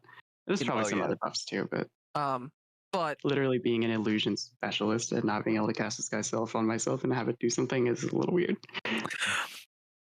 But either way, we need to get our citizenship documentation, what have you, sorted out with Goldleaf. We have a location. I want to do that before it gets dark. Yeah, I assume they close up at some point. Yeah. There are a number of people I haven't had the chance to talk to. We only really got to 2 before we got talking about business. Because what happens is that when we leave, if we leave for an extended period of time and come back, it is assumed that that they are going to just tax us on whatever goods we bring back. So it is a good idea to bring something. Rather than nothing. Will be taxed on the value of the items or whatever we bring back. The way around that is to have a contract with one of the guilds, such as with the Alchemist Guild or the Artificers Guild. In which case, we are fulfilling a service for them and are being hired specifically for fulfilling that purpose. So they get taxed instead of us, so we don't have to do the... Oh, your income will still be taxed. Yeah. You're not going to be taxed on the goods you bring in. Yeah. Yeah, we don't have to worry about the whole process, though, which is definitely helpful. And I don't know if it's a consistent tax between guild ships and individuals, but the guilds are taxed 12%. Yeah, if we don't bring anything back, I mean, if it's a percentage, then I assume it's fine. Yes. That is a question for Lady Goldleaf. Okay. Yeah, I think we should go there as soon as we're done here then. Yes. I think that would be best because I do not want to continue having us taxed for things that we don't know about yet because we're not marked as citizens or what have you. Yeah, that would be awkward. Especially since we're not exactly flush with cash. Like we're doing okay, but I have 3 gold pieces to my name. Okay, some of us are doing okay. What did you spend on? I don't remember. I have 13, but I'd rather not use it if I don't have to. I didn't have a lot, and I took a smaller portion when we killed those bandits because I was knocked unconscious. But you didn't have to. I didn't realize you did that. Tilk, I appreciate how compassionate you are, but understand moderation. Understand that at the time, I assumed I was going to be taken care of by the church for both food and board for an extended duration. To where me needing money to do things and buy things such as food would be negligible at best. And in fairness, that did happen. In fact, for all of us. And then the world ended. It did. And then it would have been nice for you to have money too. Well, and then we proceeded to attempt to run a kingdom for a couple of months, died for 4 years, and came back from the God's knows where wilderness. And I kind of, and over the past 2 days, I have had to spend money. That is the first time I've had to spend money in, depending on your perspective, 16 or 20 years. Sveta will clap her hand onto Tilk's shoulder. Tilk, someone's dad always used to tell me, keep something for a rainy day. Was it Zaban? I look at the sky. Is it cloudy? It's overcast, right? It's been overcast all day, and it's still 80 degrees and slightly humid. I mean, it feels like it might rain today. It's hard to tell. It's a metaphor, and I know you understand that, Tilk. And I know that you know that I understand it, and I find it equally funny. She will give a small chuckle and then remove her hand. But I have checked on a number of people that are alive. I've gathered us useful information, including potential work. So, yeah, I admit given our wider circumstances, my personal focus has kind of shifted in the direction of self-improvement, but I mean, all of that sounds like it would help with that anyway. So, I have a couple of thoughts, but I think that's going to be a conversation for later down the road. Yeah, I mean, there isn't really much of anything we can just do real fast right now for that. So, not realistically, but everyone would do it if you could. I have a thought that as of right now, there is not an adventurers guild. That's true. We could start that up and start, train some of the more inclined mercenaries how to actually fend for themselves, have them help the people. We have a business, technically. Well, admittedly, maybe we should wait on starting a guild until we are more settled. No, absolutely. Again, it was more of a conversation for later, but I didn't want you to be like, okay, what does he want to talk about? What plan does Tilk have? What insanity is he going to bring upon me this day? Like weird tasting elixir alcohol. Work does also bring with it the possibility of funding for magic items. True. Which I would like to make. Which the Artificers, well, I don't know if the Artificers Guild would have what you want necessarily. You're actually magically inclined. Yeah. Well, they might be able to get me some of the stuff I need for it, though.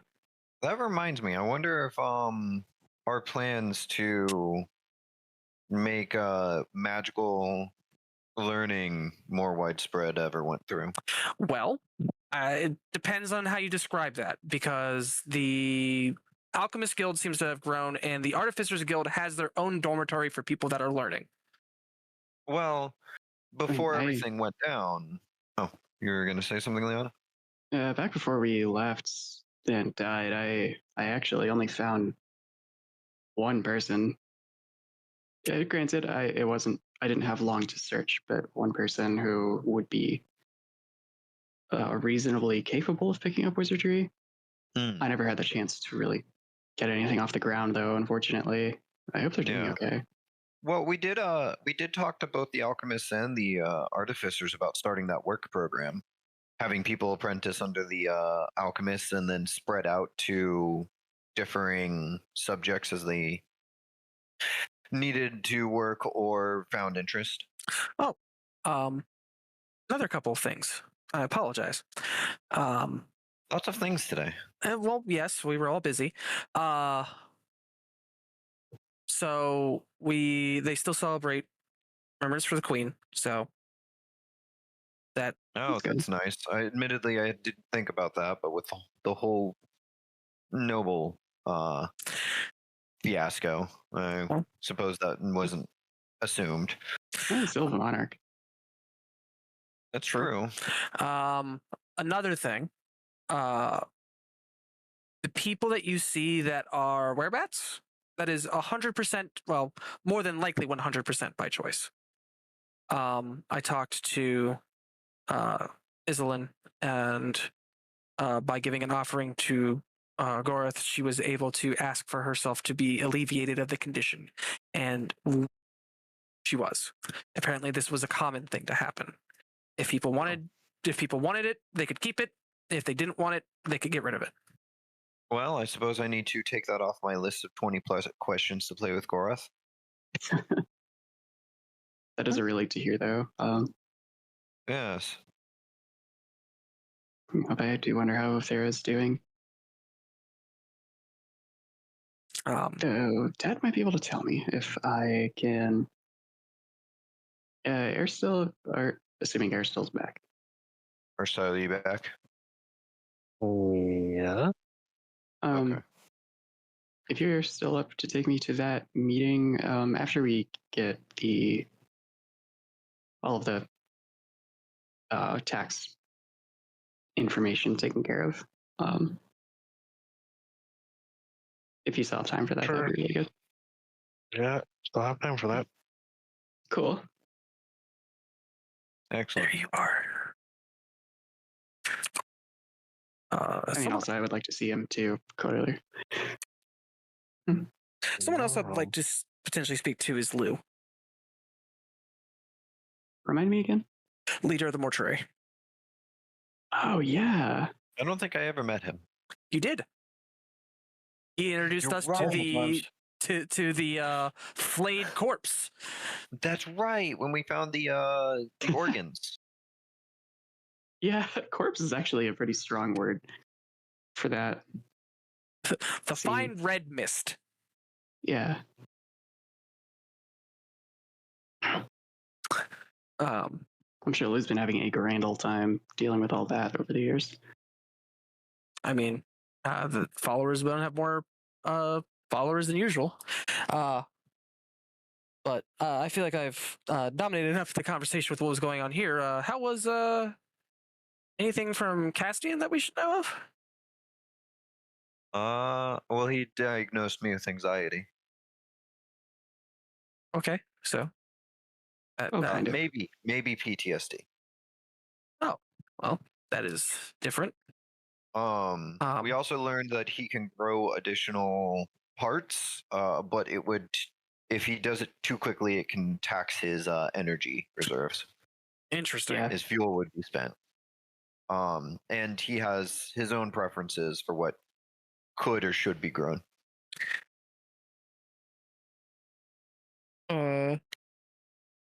We had something of an extended talk about it.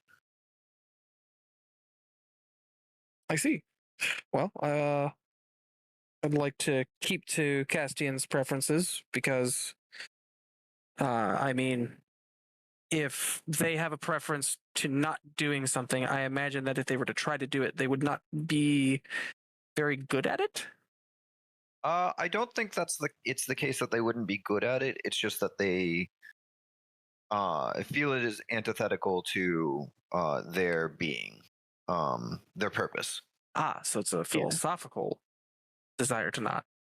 Exactly. Personally, I think all the more reason. Less philosophical and more programming. Kind of. It's hard to say. Trees like Castian, though, are grown with a particular purpose in mind, or were grown. I don't know if they still are. And are raised within that purpose. Yeah, he used the word groomed. Yeah. So it sounds like there's an extended learning period rather than I suppose, programming. Gotcha. Given that he's sapient, I don't know. I think learning would be better suited, but that is they are immersed in whatever subject they specialize in, or whatever purpose that they specialize in. In his case, it's just being a colony ship. I feel like to a degree we start splitting hairs there. Either way. True. Yeah, regardless, though, using weapons is a bit distasteful. Gotcha. Then I believe we should respect that. Yes. Yeah. I discussed with him the concept of it being for self-defense, and even then he was not particularly enthused. Yeah, normally ships like him would be protected by the spellcasters aboard, which might be something we can pick up the slack on if we can learn how to fight like that effectively if need be. I could try firing snowballs off the side. My concern is that it's a little, there isn't really an off the side when it comes to Castian. The interior is fully enclosed. But there might be a way. I guess I could stand on top of him? It doesn't sound very safe. But I don't know, maybe an upper external deck could be grown. I'm not sure casting snowballs inside would be safe either. Probably not. Not if they just impact the wall. At the very least, it wouldn't be safe for Castian. Yeah, it probably wouldn't feel very good. And if he gets angry, it'd be less safe for me. I don't know if Cassian gets angry, but I don't want to push it and find out. Either way, yeah, it's something we can figure out in the future. Yeah, I think unless we feel the need to push Castian outside their preferences for some reason, actual fighting will fall to us. Well avoided. That is perfectly fine. Yeah, I mean, we are pretty okay at it, I guess. I mean, I will do what I can at range, but I'm sure we can figure something out. Oh, do you think Gorith kept that soul blade around? I don't want to touch it. Oh, really? Well, was an artifact of dickhead. Was it though? Yes. I mean, I think one of his priests just happened to have it. I don't know if it's specifically tied to him. But you were there for the conversation, not me. Yeah, it's tied to the angels of his that used it. Oh, okay. So, by proxy, I want nothing to do with it. Yeah, it may not be his, but it is tied to him. I guess it's the proverbial his. I would find it hilarious if I could shove it up his ass, but other than that, might want to get it back for that. Tempting. Either way, let's eat and continue on. Yeah. Okay. So finishing food, then off to a meeting with Goldleaf about paperwork. About paperwork and taxes. Yeah. I'm gonna order a couple extra portions of some of the meals. Sure. It's a go by. It's like 5 silver per. Do they have like a box I can take it with me and? Yeah, like if you're like, I want to order food to go on the go, they're going to be like, just so you understand, these aren't like trail rations. They're not going to like keep a long term, but like we can prepare for them to be on the go for you. Yeah, I only need it to go for a day max. Yeah. They essentially, but it's not quite wax paper, but they have a type of paper that's kind of similar that they will package stuff up for you in. And they'll essentially give you like a bunch of wraps, maybe a bit of brisket. Sure. So however many of those you want, it's 5 silver a pop. I'm gonna essentially get 3 portions, keep 2 for myself, and then just distribute 1 portion for the thylacines, because I think they're cute. Oh yeah, they will. And I kind of want these things to very much like being here because they are anti-vampire fodder. That is true. I forgot about that. And I like the idea of if they like me, I can maybe convince one to follow me around for vampire detection. Give me an animal handling, and have a +5 bonus. Name it. Hell yeah. Handle animal. I already have a 5, so that's gonna be a +10, and I will mythic this for the funsies.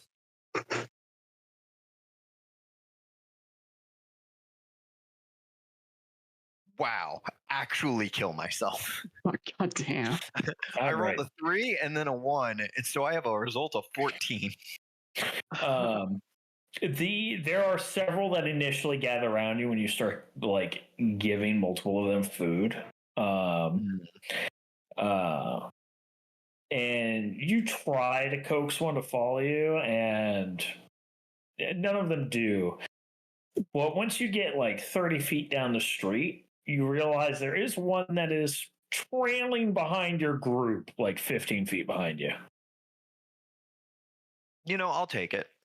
Huh. Seems like that one's interested.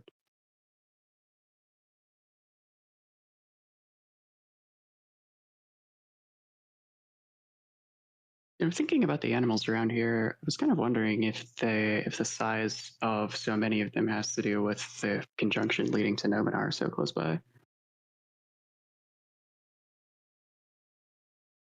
Oh, Well, I suppose I have a new question for 20 questions. Yeah.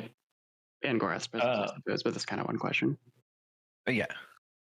But you all move along and you head up to the high street and you spend a few minutes taking a look around, but you do find your way eventually to the tax hall at around 12 o'clock. And you head inside and you see the tax hall is a relatively long, multi-leveled building, at least 3 floors from what you can tell. Tons of shelves and such, filled with books. And you see there is somebody it's not quite a front desk. It's more like a desk that's by the front door. It's not really set up like the lobbies for the guild halls. And there is a elderly woman peering over a pair of reading spectacles, it looks like, seeing you all come in. She doesn't say anything to you, and she just slowly looks back down at the paperwork she's filling out. And about like 30 feet in, amidst some of the bookshelves, you can see Lady Goldleaf is putting books onto the shelf. Similarly, as you recall, she's a half elf. Or no, she's a full elf, I'm sorry. So she does not look like she's aged a day. She looks the same as when you last saw her, for the most part.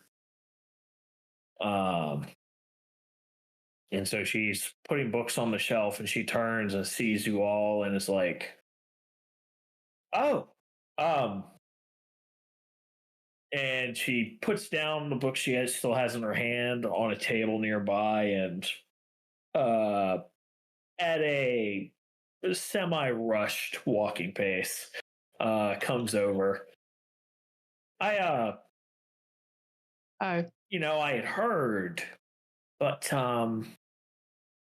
wow, it's it's true. I know we truly are unbelievable. That's certainly a way of putting it. So how are I you? guess, oh, me? All right, I guess. Working, busy. Very, very busy. It's nice to see you in good health. Yes. We've been fortunate that the Alchemist Guild has been as tedious as they've been. We probably would have been ravaged by disease by now, had they not. I can imagine. I hope we're not interrupting any of your work, but I guess Tilk was told that we should all come talk to you about, what was it? Was it just citizenship, taxes? Being financially responsible members of Alorbe? Malor Bay, yes, Malor is Bay. the official title. Yeah. Well, for citizenship, it's not too complicated. It's just filling out a few sheets of paper, mostly with signatures, and your full name and all of that. And being financially responsible generally means, you're having on record your address, and then paying your rent and your taxes every month.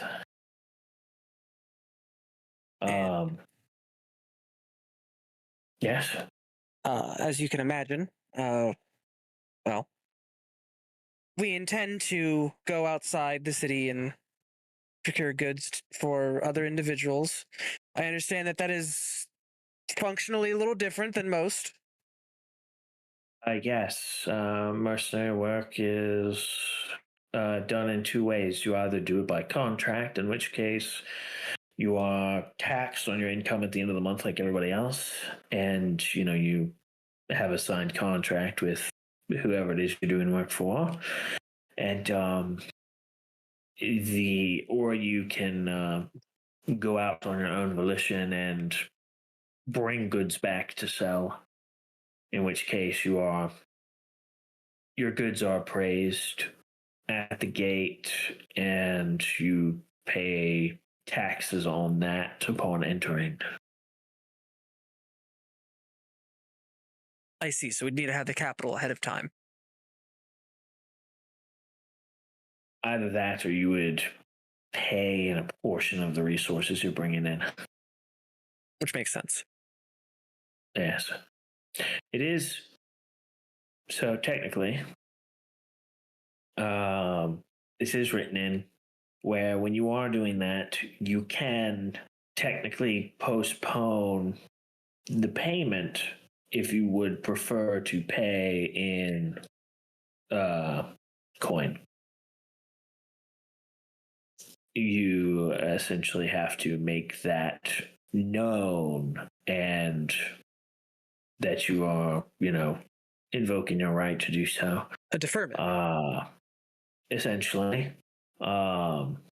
It is deferred till the end of the month. If you don't pay it by the end of the month, you will owe interest. Understandable. And the interest is significant. But it's to help encourage, economy so that you're not giving up goods and you're not people can essentially self-start that way if they want to. So how that works is whoever is working the gate is supposed to essentially have receipts of what is owed. So you'll have a copy and we, the city, will have a copy. I assume that takes up much of your time at the moment. Not terribly much, to be honest. Not very many do the mercenary type thing. There are a few, but there are, at the moment, less than a dozen really doing it. Most who do gather things from beyond the walls are hunters and such that do so as part of the function of the city in a sense. So they are actually technically as part of their job description doing that, which means their income is being taxed. Gotcha. I have seen a number of individuals that were a part of the council way back when, except for Garrick. Oh, yes. He's around.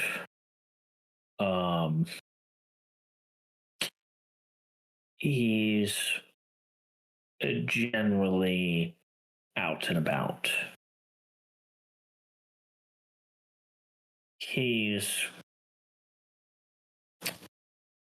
It's complicated. He technically has his position still, but he technically doesn't have any power either. He's definitely in a more advisor role. And even then, he does not do very much advising. He spends a lot of time outside the walls. I see. Does he have a favorite haunt? I'd like to check up on him and, we were gone for 4 years. I would feel a little inappropriate just walking back in whenever I have a question or need something and not have given the courtesy of at least a hello.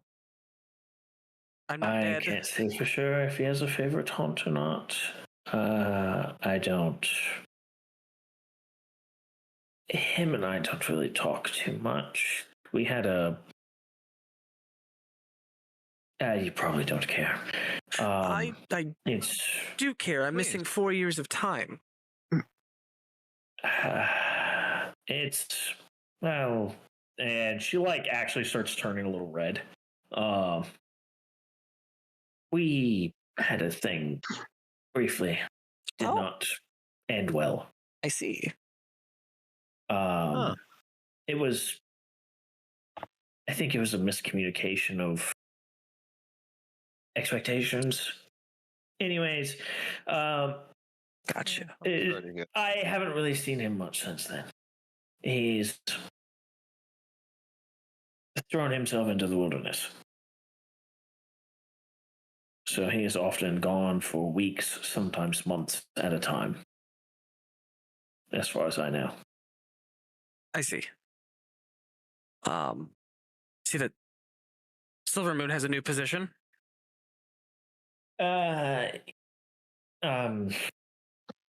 Yes.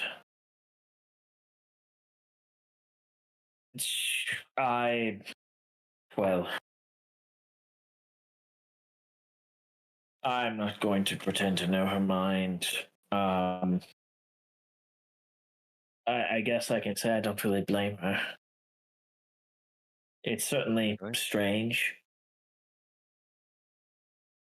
But, you know, who am I to judge, I guess? So does, like, you tell all of them to get in position like that before somebody walks in, or do they actually hang out like that all day? I don't know. It sounds like you get very stiff. Not in like those didn't look like particularly comfortable positions. No, I imagine a degree of it is posturing, but quite frankly, I don't really talk with his consorts much. Generally, I mean, I guess. Personally, I don't really get out much, so that's fair. I can't really say for myself.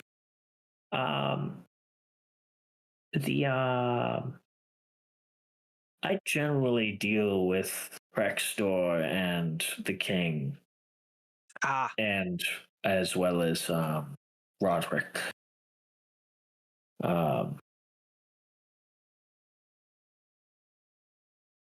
We tried telling him he should retire, but, well, telling the High Hand to put down the sword is telling the wind not to blow. Yeah. You'd get bored very quickly, I'm sure. Yes, I think so. Silver Moon did say he needed a hobby. Yes. Well, enough with gossip.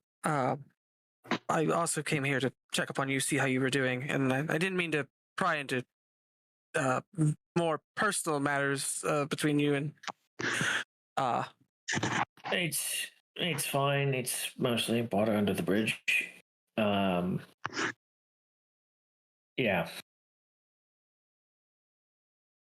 But we want to make sure that we are not stepping on any toes. It was made perfectly clear to us that we do not hold positions of power, but as long as the people are happy, then I'm willing to accept that. Was and is my primary goal for the people of this city. Well, you know, and this isn't to be necessarily offensive, but the bar was kind of low. Just, with, living on boats for the better part of a year, just to live in tents for months more, and sure, things were a little rough for a while, but we have a sense of normalcy now, and that's comforting. So, and we have economy too, which helps. As long as people are happy, I guess. Yeah, I mean, it's not like we can be mad about that. Great. Yeah, of course, there's always a degree of anxiety. There's nowhere else to go. So, people are nervous when things like,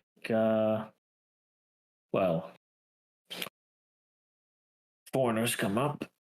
Yep. Flying ship happens to roll by. Yes. Or a dragon, apparently? Yes. Spook anybody with ours. If you don't mind me asking, if there's nowhere else to go, then where did Prexton come from? Prextor? I don't know. Because I know he wasn't on any of the boats. So I would have remembered if there was a Dracon. He did not come from Adax. He is not anybody that's come off the Drow ships. We don't know where he came from. Oh, did some Drow ships land after we left? I suppose. Land is a strong term. They came by. I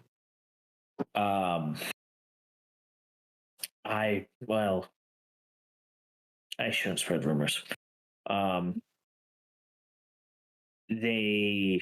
guess I'm glad we're not the only ones who made it off the continent. Yes. What were we going to say? We got some news, dated, but the fighting is still going on in the old world. It's grim, but it's still happening. Actually. Well, the Drow have a lot of slaves. The Dragonlands are the Dragonlands. And not much is known about the Wood Elves or the Dwarves. I feel like I remember hearing that the Deep Dwarves were doing well. Enough, at least. I'm just saying what news we had from the Drow ships. Of course. On the Drow ships. Was anyone, do you know if my mentor was among them? With Elise, Sasha. Oh, that's right. She scratches her chin for a moment and thought, I didn't get any names, but I do recall seeing a Drow woman that did carry around a bow and such.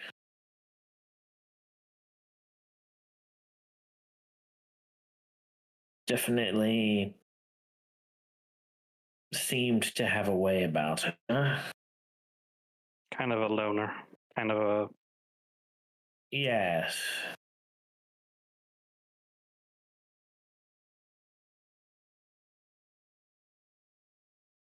It was only passing, though. I don't remember much about her. No?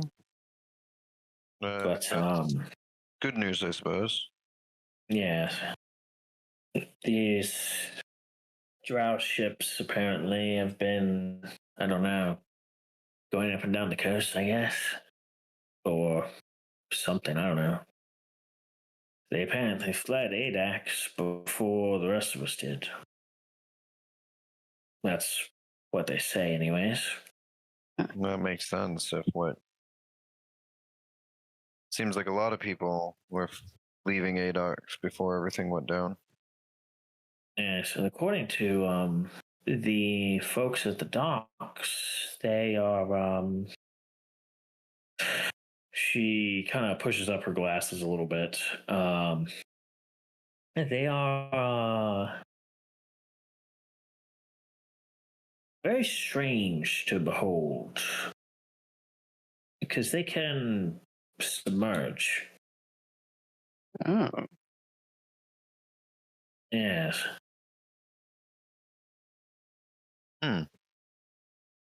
Does it seem like a magical or a mechanical? Oh, it's definitely magical. Just sails coming up out of the water. Yeah. Yeah. Very weird. Very weird. Is that how they arrived? Yes. That's what the people at the dock say. I didn't see for myself. But to put us back on track to make sure that we are registered as citizens, we want to get that paperwork filled out. Yes, Yeah, absolutely. Yeah, she'll take you through the process of doing it. It's a relatively painless process. Like, it takes a little bit of time, but it's easily handled. It's mostly writing down your name, where are you living, how much you're paying for rent, et cetera, et cetera. Yeah. How much are we paying for rent again? 1 gold. Yep. Okay. For a month, I assume? Yes. Yeah. Okay. You're living in the cheap part of the city. Yeah. That's cheap? Yes. Yes. The fuck kind of economy do we have here? I mean, it costs 5 silver for a meal at the good restaurant. That's also true. Like, imagine paying half your month's rent for a meal. Yeah. Like, we're definitely eating better than we're, like, living. Fuck, I'd argue we're eating better than we did in Violet Maple, unless you really loved stew. Yeah, dude. I mean, I liked stew when we were in Violet Maple. I liked it a little bit less in Aparo. And a lot of stew and a lot of potatoes. Yep.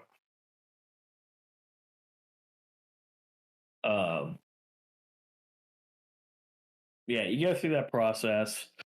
She also informs you of some more intricacies, talking about things like if you're going to be regularly doing things as a group, it can ease some of your pains to register as a mercenary company, where you have a company name and you essentially have it on file who all is a member of the company. Where it's the company's overall earnings can be taxed instead of individual earnings.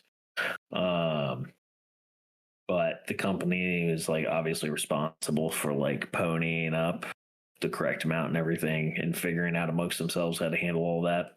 Yeah. Yeah. But it can also make doing signing contracts easier, where you can establish in the filing who in the company can actually agree to contracts. Can everybody? Is it only one person? Blah blah blah. So it can make picking up contracts easier or harder and stuff like that. It's just a way of more easily organizing, doing a group venture essentially, that you're going to be doing shit as a group regularly. And if there are questions you would like to ask me about anything economic or tax related, now would be the time. Oh, I was going to ask you off screen. Okay, fair enough. We can do that. I did want to know. This is an easy one, don't worry. As far as being taxed with mercenary goods and being assumed to be out on mercenary work if we leave for too long. If we leave for just a little bit and come back, if we're gone for a day or something, will that be assumed? Or if we just need to go get something from... If it's just a day, they're not really going to check unless you obviously have something about you. Okay. Because their assumption is if you're going out on foot and you're going for a day, you're probably not finding much of value. Yeah, if you leave on Castian, there is wiggle room there because legally there's not a time threshold.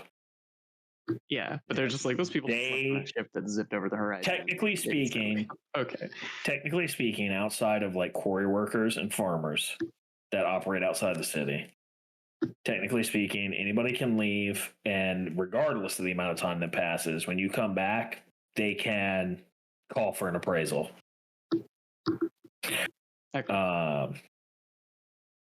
Now, generally, they will only do it if it is obvious, like you are coming back with more than what you left with. Yeah, I assume they take stock of what you leave with and then effectively compare it when you get back. They don't stop you and check you when you're leaving, but like you get the impression that there's probably notes taken somewhere of your status of when you left. Yeah. And it's something where even if they're not taking notes, they probably have the ability legally to have that discretion where they can just stop you and check for an appraisal. Oh, okay. Yeah, it's fairly loosey-goosey, but it's pretty clear that guards at the gate can call for an appraisal for anybody coming in. Don't piss Should off I be the worried guards. about like a weirdly invasive search or anything, or is it just going to be like dragging a cart full of stuff? It's not super clear. Oh, good. Yeah, it's gonna make the TSA look like a post office. They essentially have operational authority in that regard. I see. If you're gonna ask about that, she'll pretty much be like, "We've not had any problems. People have generally been pretty forward. There's like nobody else to smuggle things in from." Yeah, I'm not planning on doing anything weird. Yeah, and generally nobody does do anything weird. Like people are generally pretty upfront about what they're bringing in. Yeah. You know, just remember you have the right to ask for a tax deferment to pay for things at the end of the month. Like you have a right to ask for that. Some people don't realize that because they haven't actually paid attention to the tax codes, even though they're not that complicated. So some people screw themselves out of money effectively. Yeah, that sucks. Yeah. So yeah, but overall it's pretty simple. Everything is a 12% tax. So like technically your food is actually supposed to be cheaper than what it is if you were just paying for the cost of the food, but because of the tax, that's why your meals are 5 silver at that place. They jack it up a bit, yeah. Yeah, everything is costed up to include the tax. Yeah, that makes sense. It's kind of like paying sales tax. Yeah, essentially. Yeah. Okay, so it doesn't sound too wild. Yeah. At least assuming getting in and out of the gate isn't like a huge ordeal. But yeah, she clarifies it's generally not a problem. Like she's not really heard people of any issues here for it to be crazy, I'm sure. Yeah. But you're all able to get that paperwork squared away. What all do you guys want to go about? I would afterwards. like to go. Yeah, I know Liana wanted to talk to her dad. Yeah. I'm not gonna like out loud talk about that because I know he's kind of a off the grid kind of guy. Yeah. Yeah. Like, yeah, you're still because I think I want to expedite things a little bit here because we're getting near the end of the session here. I can do that. I'm gonna say spent. Sure. I'm gonna say you all spent about 2 hours in the tax hall. Mm-hmm. Getting a meeting with your dad is not hard.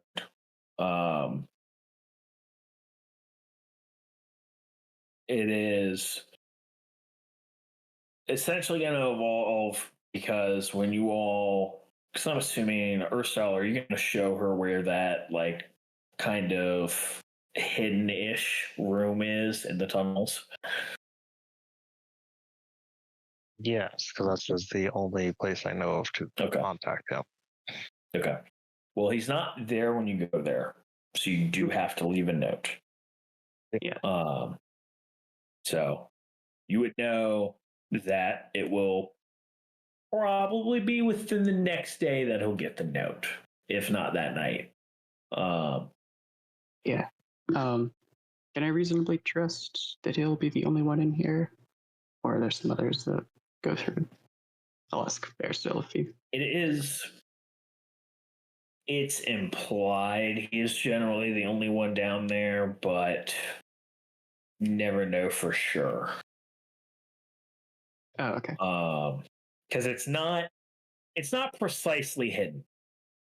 Anybody who's aware of these tunnels underneath here and is like willing to actually come down here knows can realistically find it, because this little side room passage is not exactly hidden.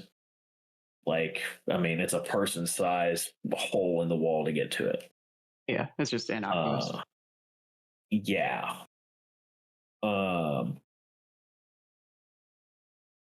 So it's not necessarily somewhere you would want to hang around and wait for him, just in case somebody does come prying. Yeah. Oh, I just wanted to make sure to know like whether I would want to use names in a note or anything like that.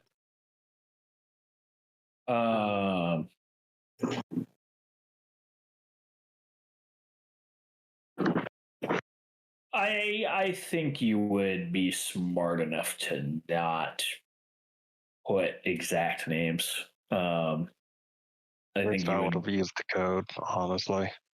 Yeah, like I think between the two of you, you would be like, yeah, well, here's a discreet message we can write to be like, hey, definitely not Liana wants to talk to you. Yeah, that sounds good. Yeah.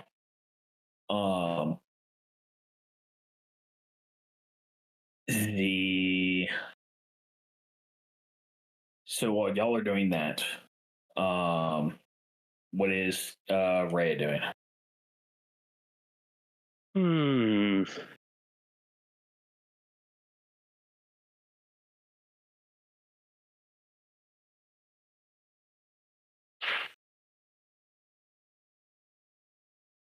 For now, I think she. I had a thought of trying to dig around for some rumors if the mentor is actually around. So I think she's mostly going to hang around for now. Okay. Gathering rumors. Why don't we do a streetwise? I mean, what would streetwise be? Or knowledge local? Knowledge local could be applicable. Yeah. All right. I think in P1, diplomacy is also used for gathering information. Knowledge local or diplomacy would be the two applicable skills. Yeah. Generally speaking. Since weirdly enough, there's not like a streetwise equivalent. I got 6 under there. Okay. Yeah, you do some asking around. You get some really vague, like, oh yeah, some months ago there were some drow here. They didn't stay very long. Some people that you ask is like, oh, this like specific woman, and one person responds like, all drow look like women to me. I'm sorry. Like, I had no idea. Wow. Drow woman? You mean all of them? Yeah. The difference is the females have bigger dicks. Definitely 4 in the morning. Yep. But yeah, it's unfortunately there's not much to be revealed. What is Tilp doing? At this point, Tilp could probably try to meet with Isadora. Yeah, so the situation with Isadora. It sounds like some of the rumors are true. She is not working. She has because it's not hard to track her down. Lady Goldleaf is totally down to let you know where she is, because she has records on everybody. Yep. She has a nice apartment in on the top floor of the first building you all had built. She is staying there by herself. And visiting her, she is doing okay. My question is to you is, do you want to reveal the fact that you know about her addiction issues? No. Okay. Going to. So you will small talk as well as, deal with the incredulity of you're alive, and have to go through that whole room. Yeah. I will also ask her, is there anything I can help with? For now, you're going to be met with beating around the bush unless you want to make a roll.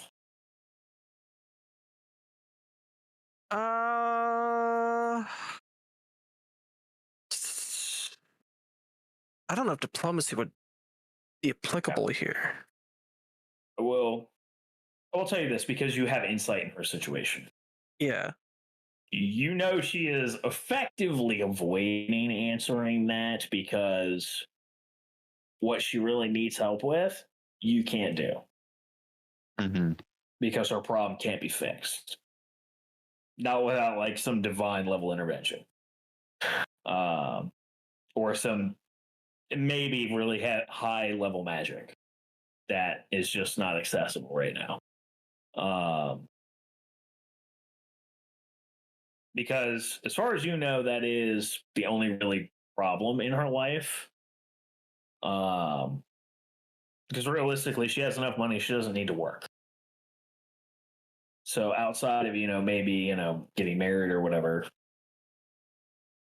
So you get the feeling that's why she's kind of avoiding, everything's fine or whatever. So you can press it to just try to get her to open up about it, or maybe there is something she's hiding. But that's up to you if you want to make a roll. No, that's gonna be something that I slow burn rather than it's by the way, I'm alive, and I know that you have an addiction. That's not a great way to really go about the healing process. Yeah. Cool. So you're gonna be in that tar pit of a conversation for pretty much the rest of the evening. Yeah. Which was partially because she is going to interrogate you on where the fuck you've been and what happened. Well, I died. Yeah. That is not a satisfactory answer, unfortunately, for her. Oh, I came back. Yeah, when I say interrogate, she's going to interrogate. Okay. She's going to rake you over the coals for answers because, well, she is a bored noble woman. Well, previously noble woman. Does she at least have tea? Yes. Okay. Well, the closest thing that can be considered tea around here. Liquor? I wasn't going to say it, but yeah. Okay. Really watered down liquor. Acceptable. Yeah. Fortunately, there's no fucking tea leaves around. I mean, the last of that supply kind of went away a while ago, unless somebody has a secret stash somewhere. Let's go find some dandelions. Fucking, they breed like wildfire. Fucking, you can make decent tea out of it, and it has fucking health properties. So yeah, you can also just make liquor with the water. So you're in that tar pit. Yeah.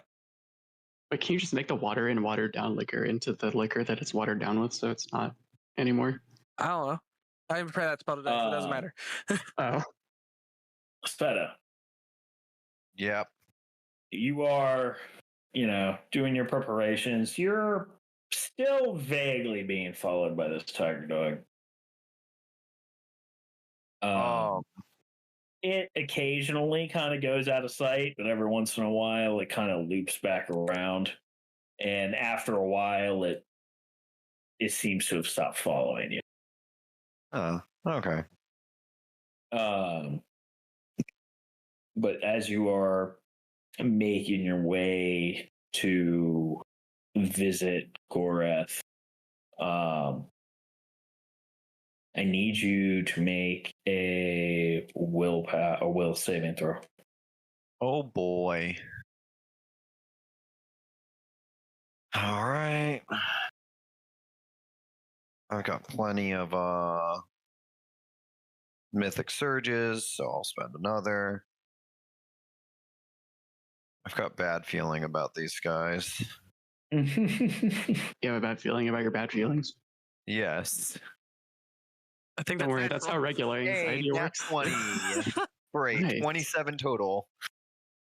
I've got a good feeling about my bad feelings. Interesting. Very interesting. Sometimes being really self-aware about your mental illness isn't the best. So as you are walking out to where the conjunction is, as the sun is beginning to set, you spot a small scene that is occurring where the kind of city starts falling away and the world begins to pick up. There is a pair of ravens currently disemboweling a struggling seagull. It is raw and gruesome in such a way that only nature could be in its casual savagery. And there is just a crawling sensation that passes over you. It sends a chill down your spine. And your breath seems to catch in your throat again. And you get that sinking feeling in your stomach.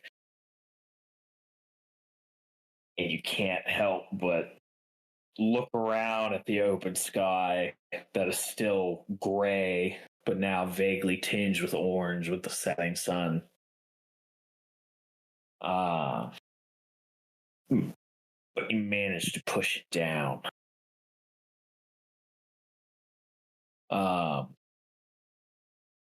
You don't know why, but something about that scene just punches too close to home.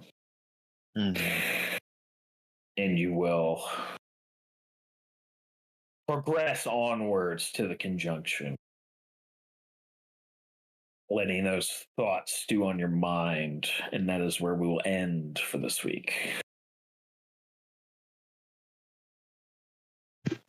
Oh boy. Oh, good. It's about us having a great time. Yeah.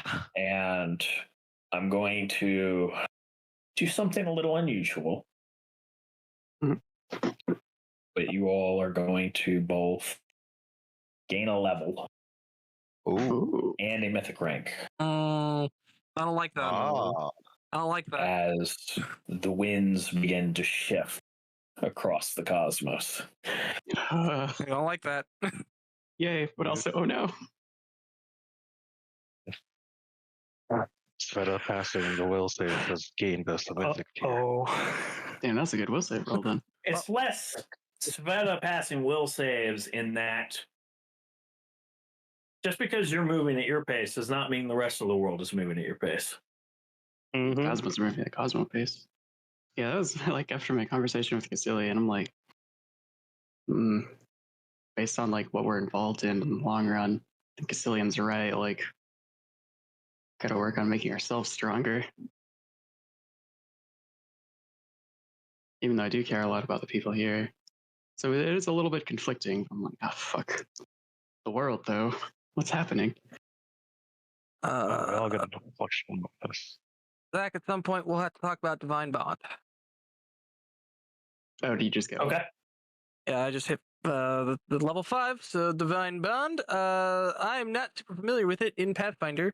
I was, like, a decade ago. It's actually a pretty cool feature, I think. Let me wrap up recording here. Thank you, everybody, for listening. Yes. You have a wonderful evening and hope to have you on the next one. Bye. Hell yeah. Bye.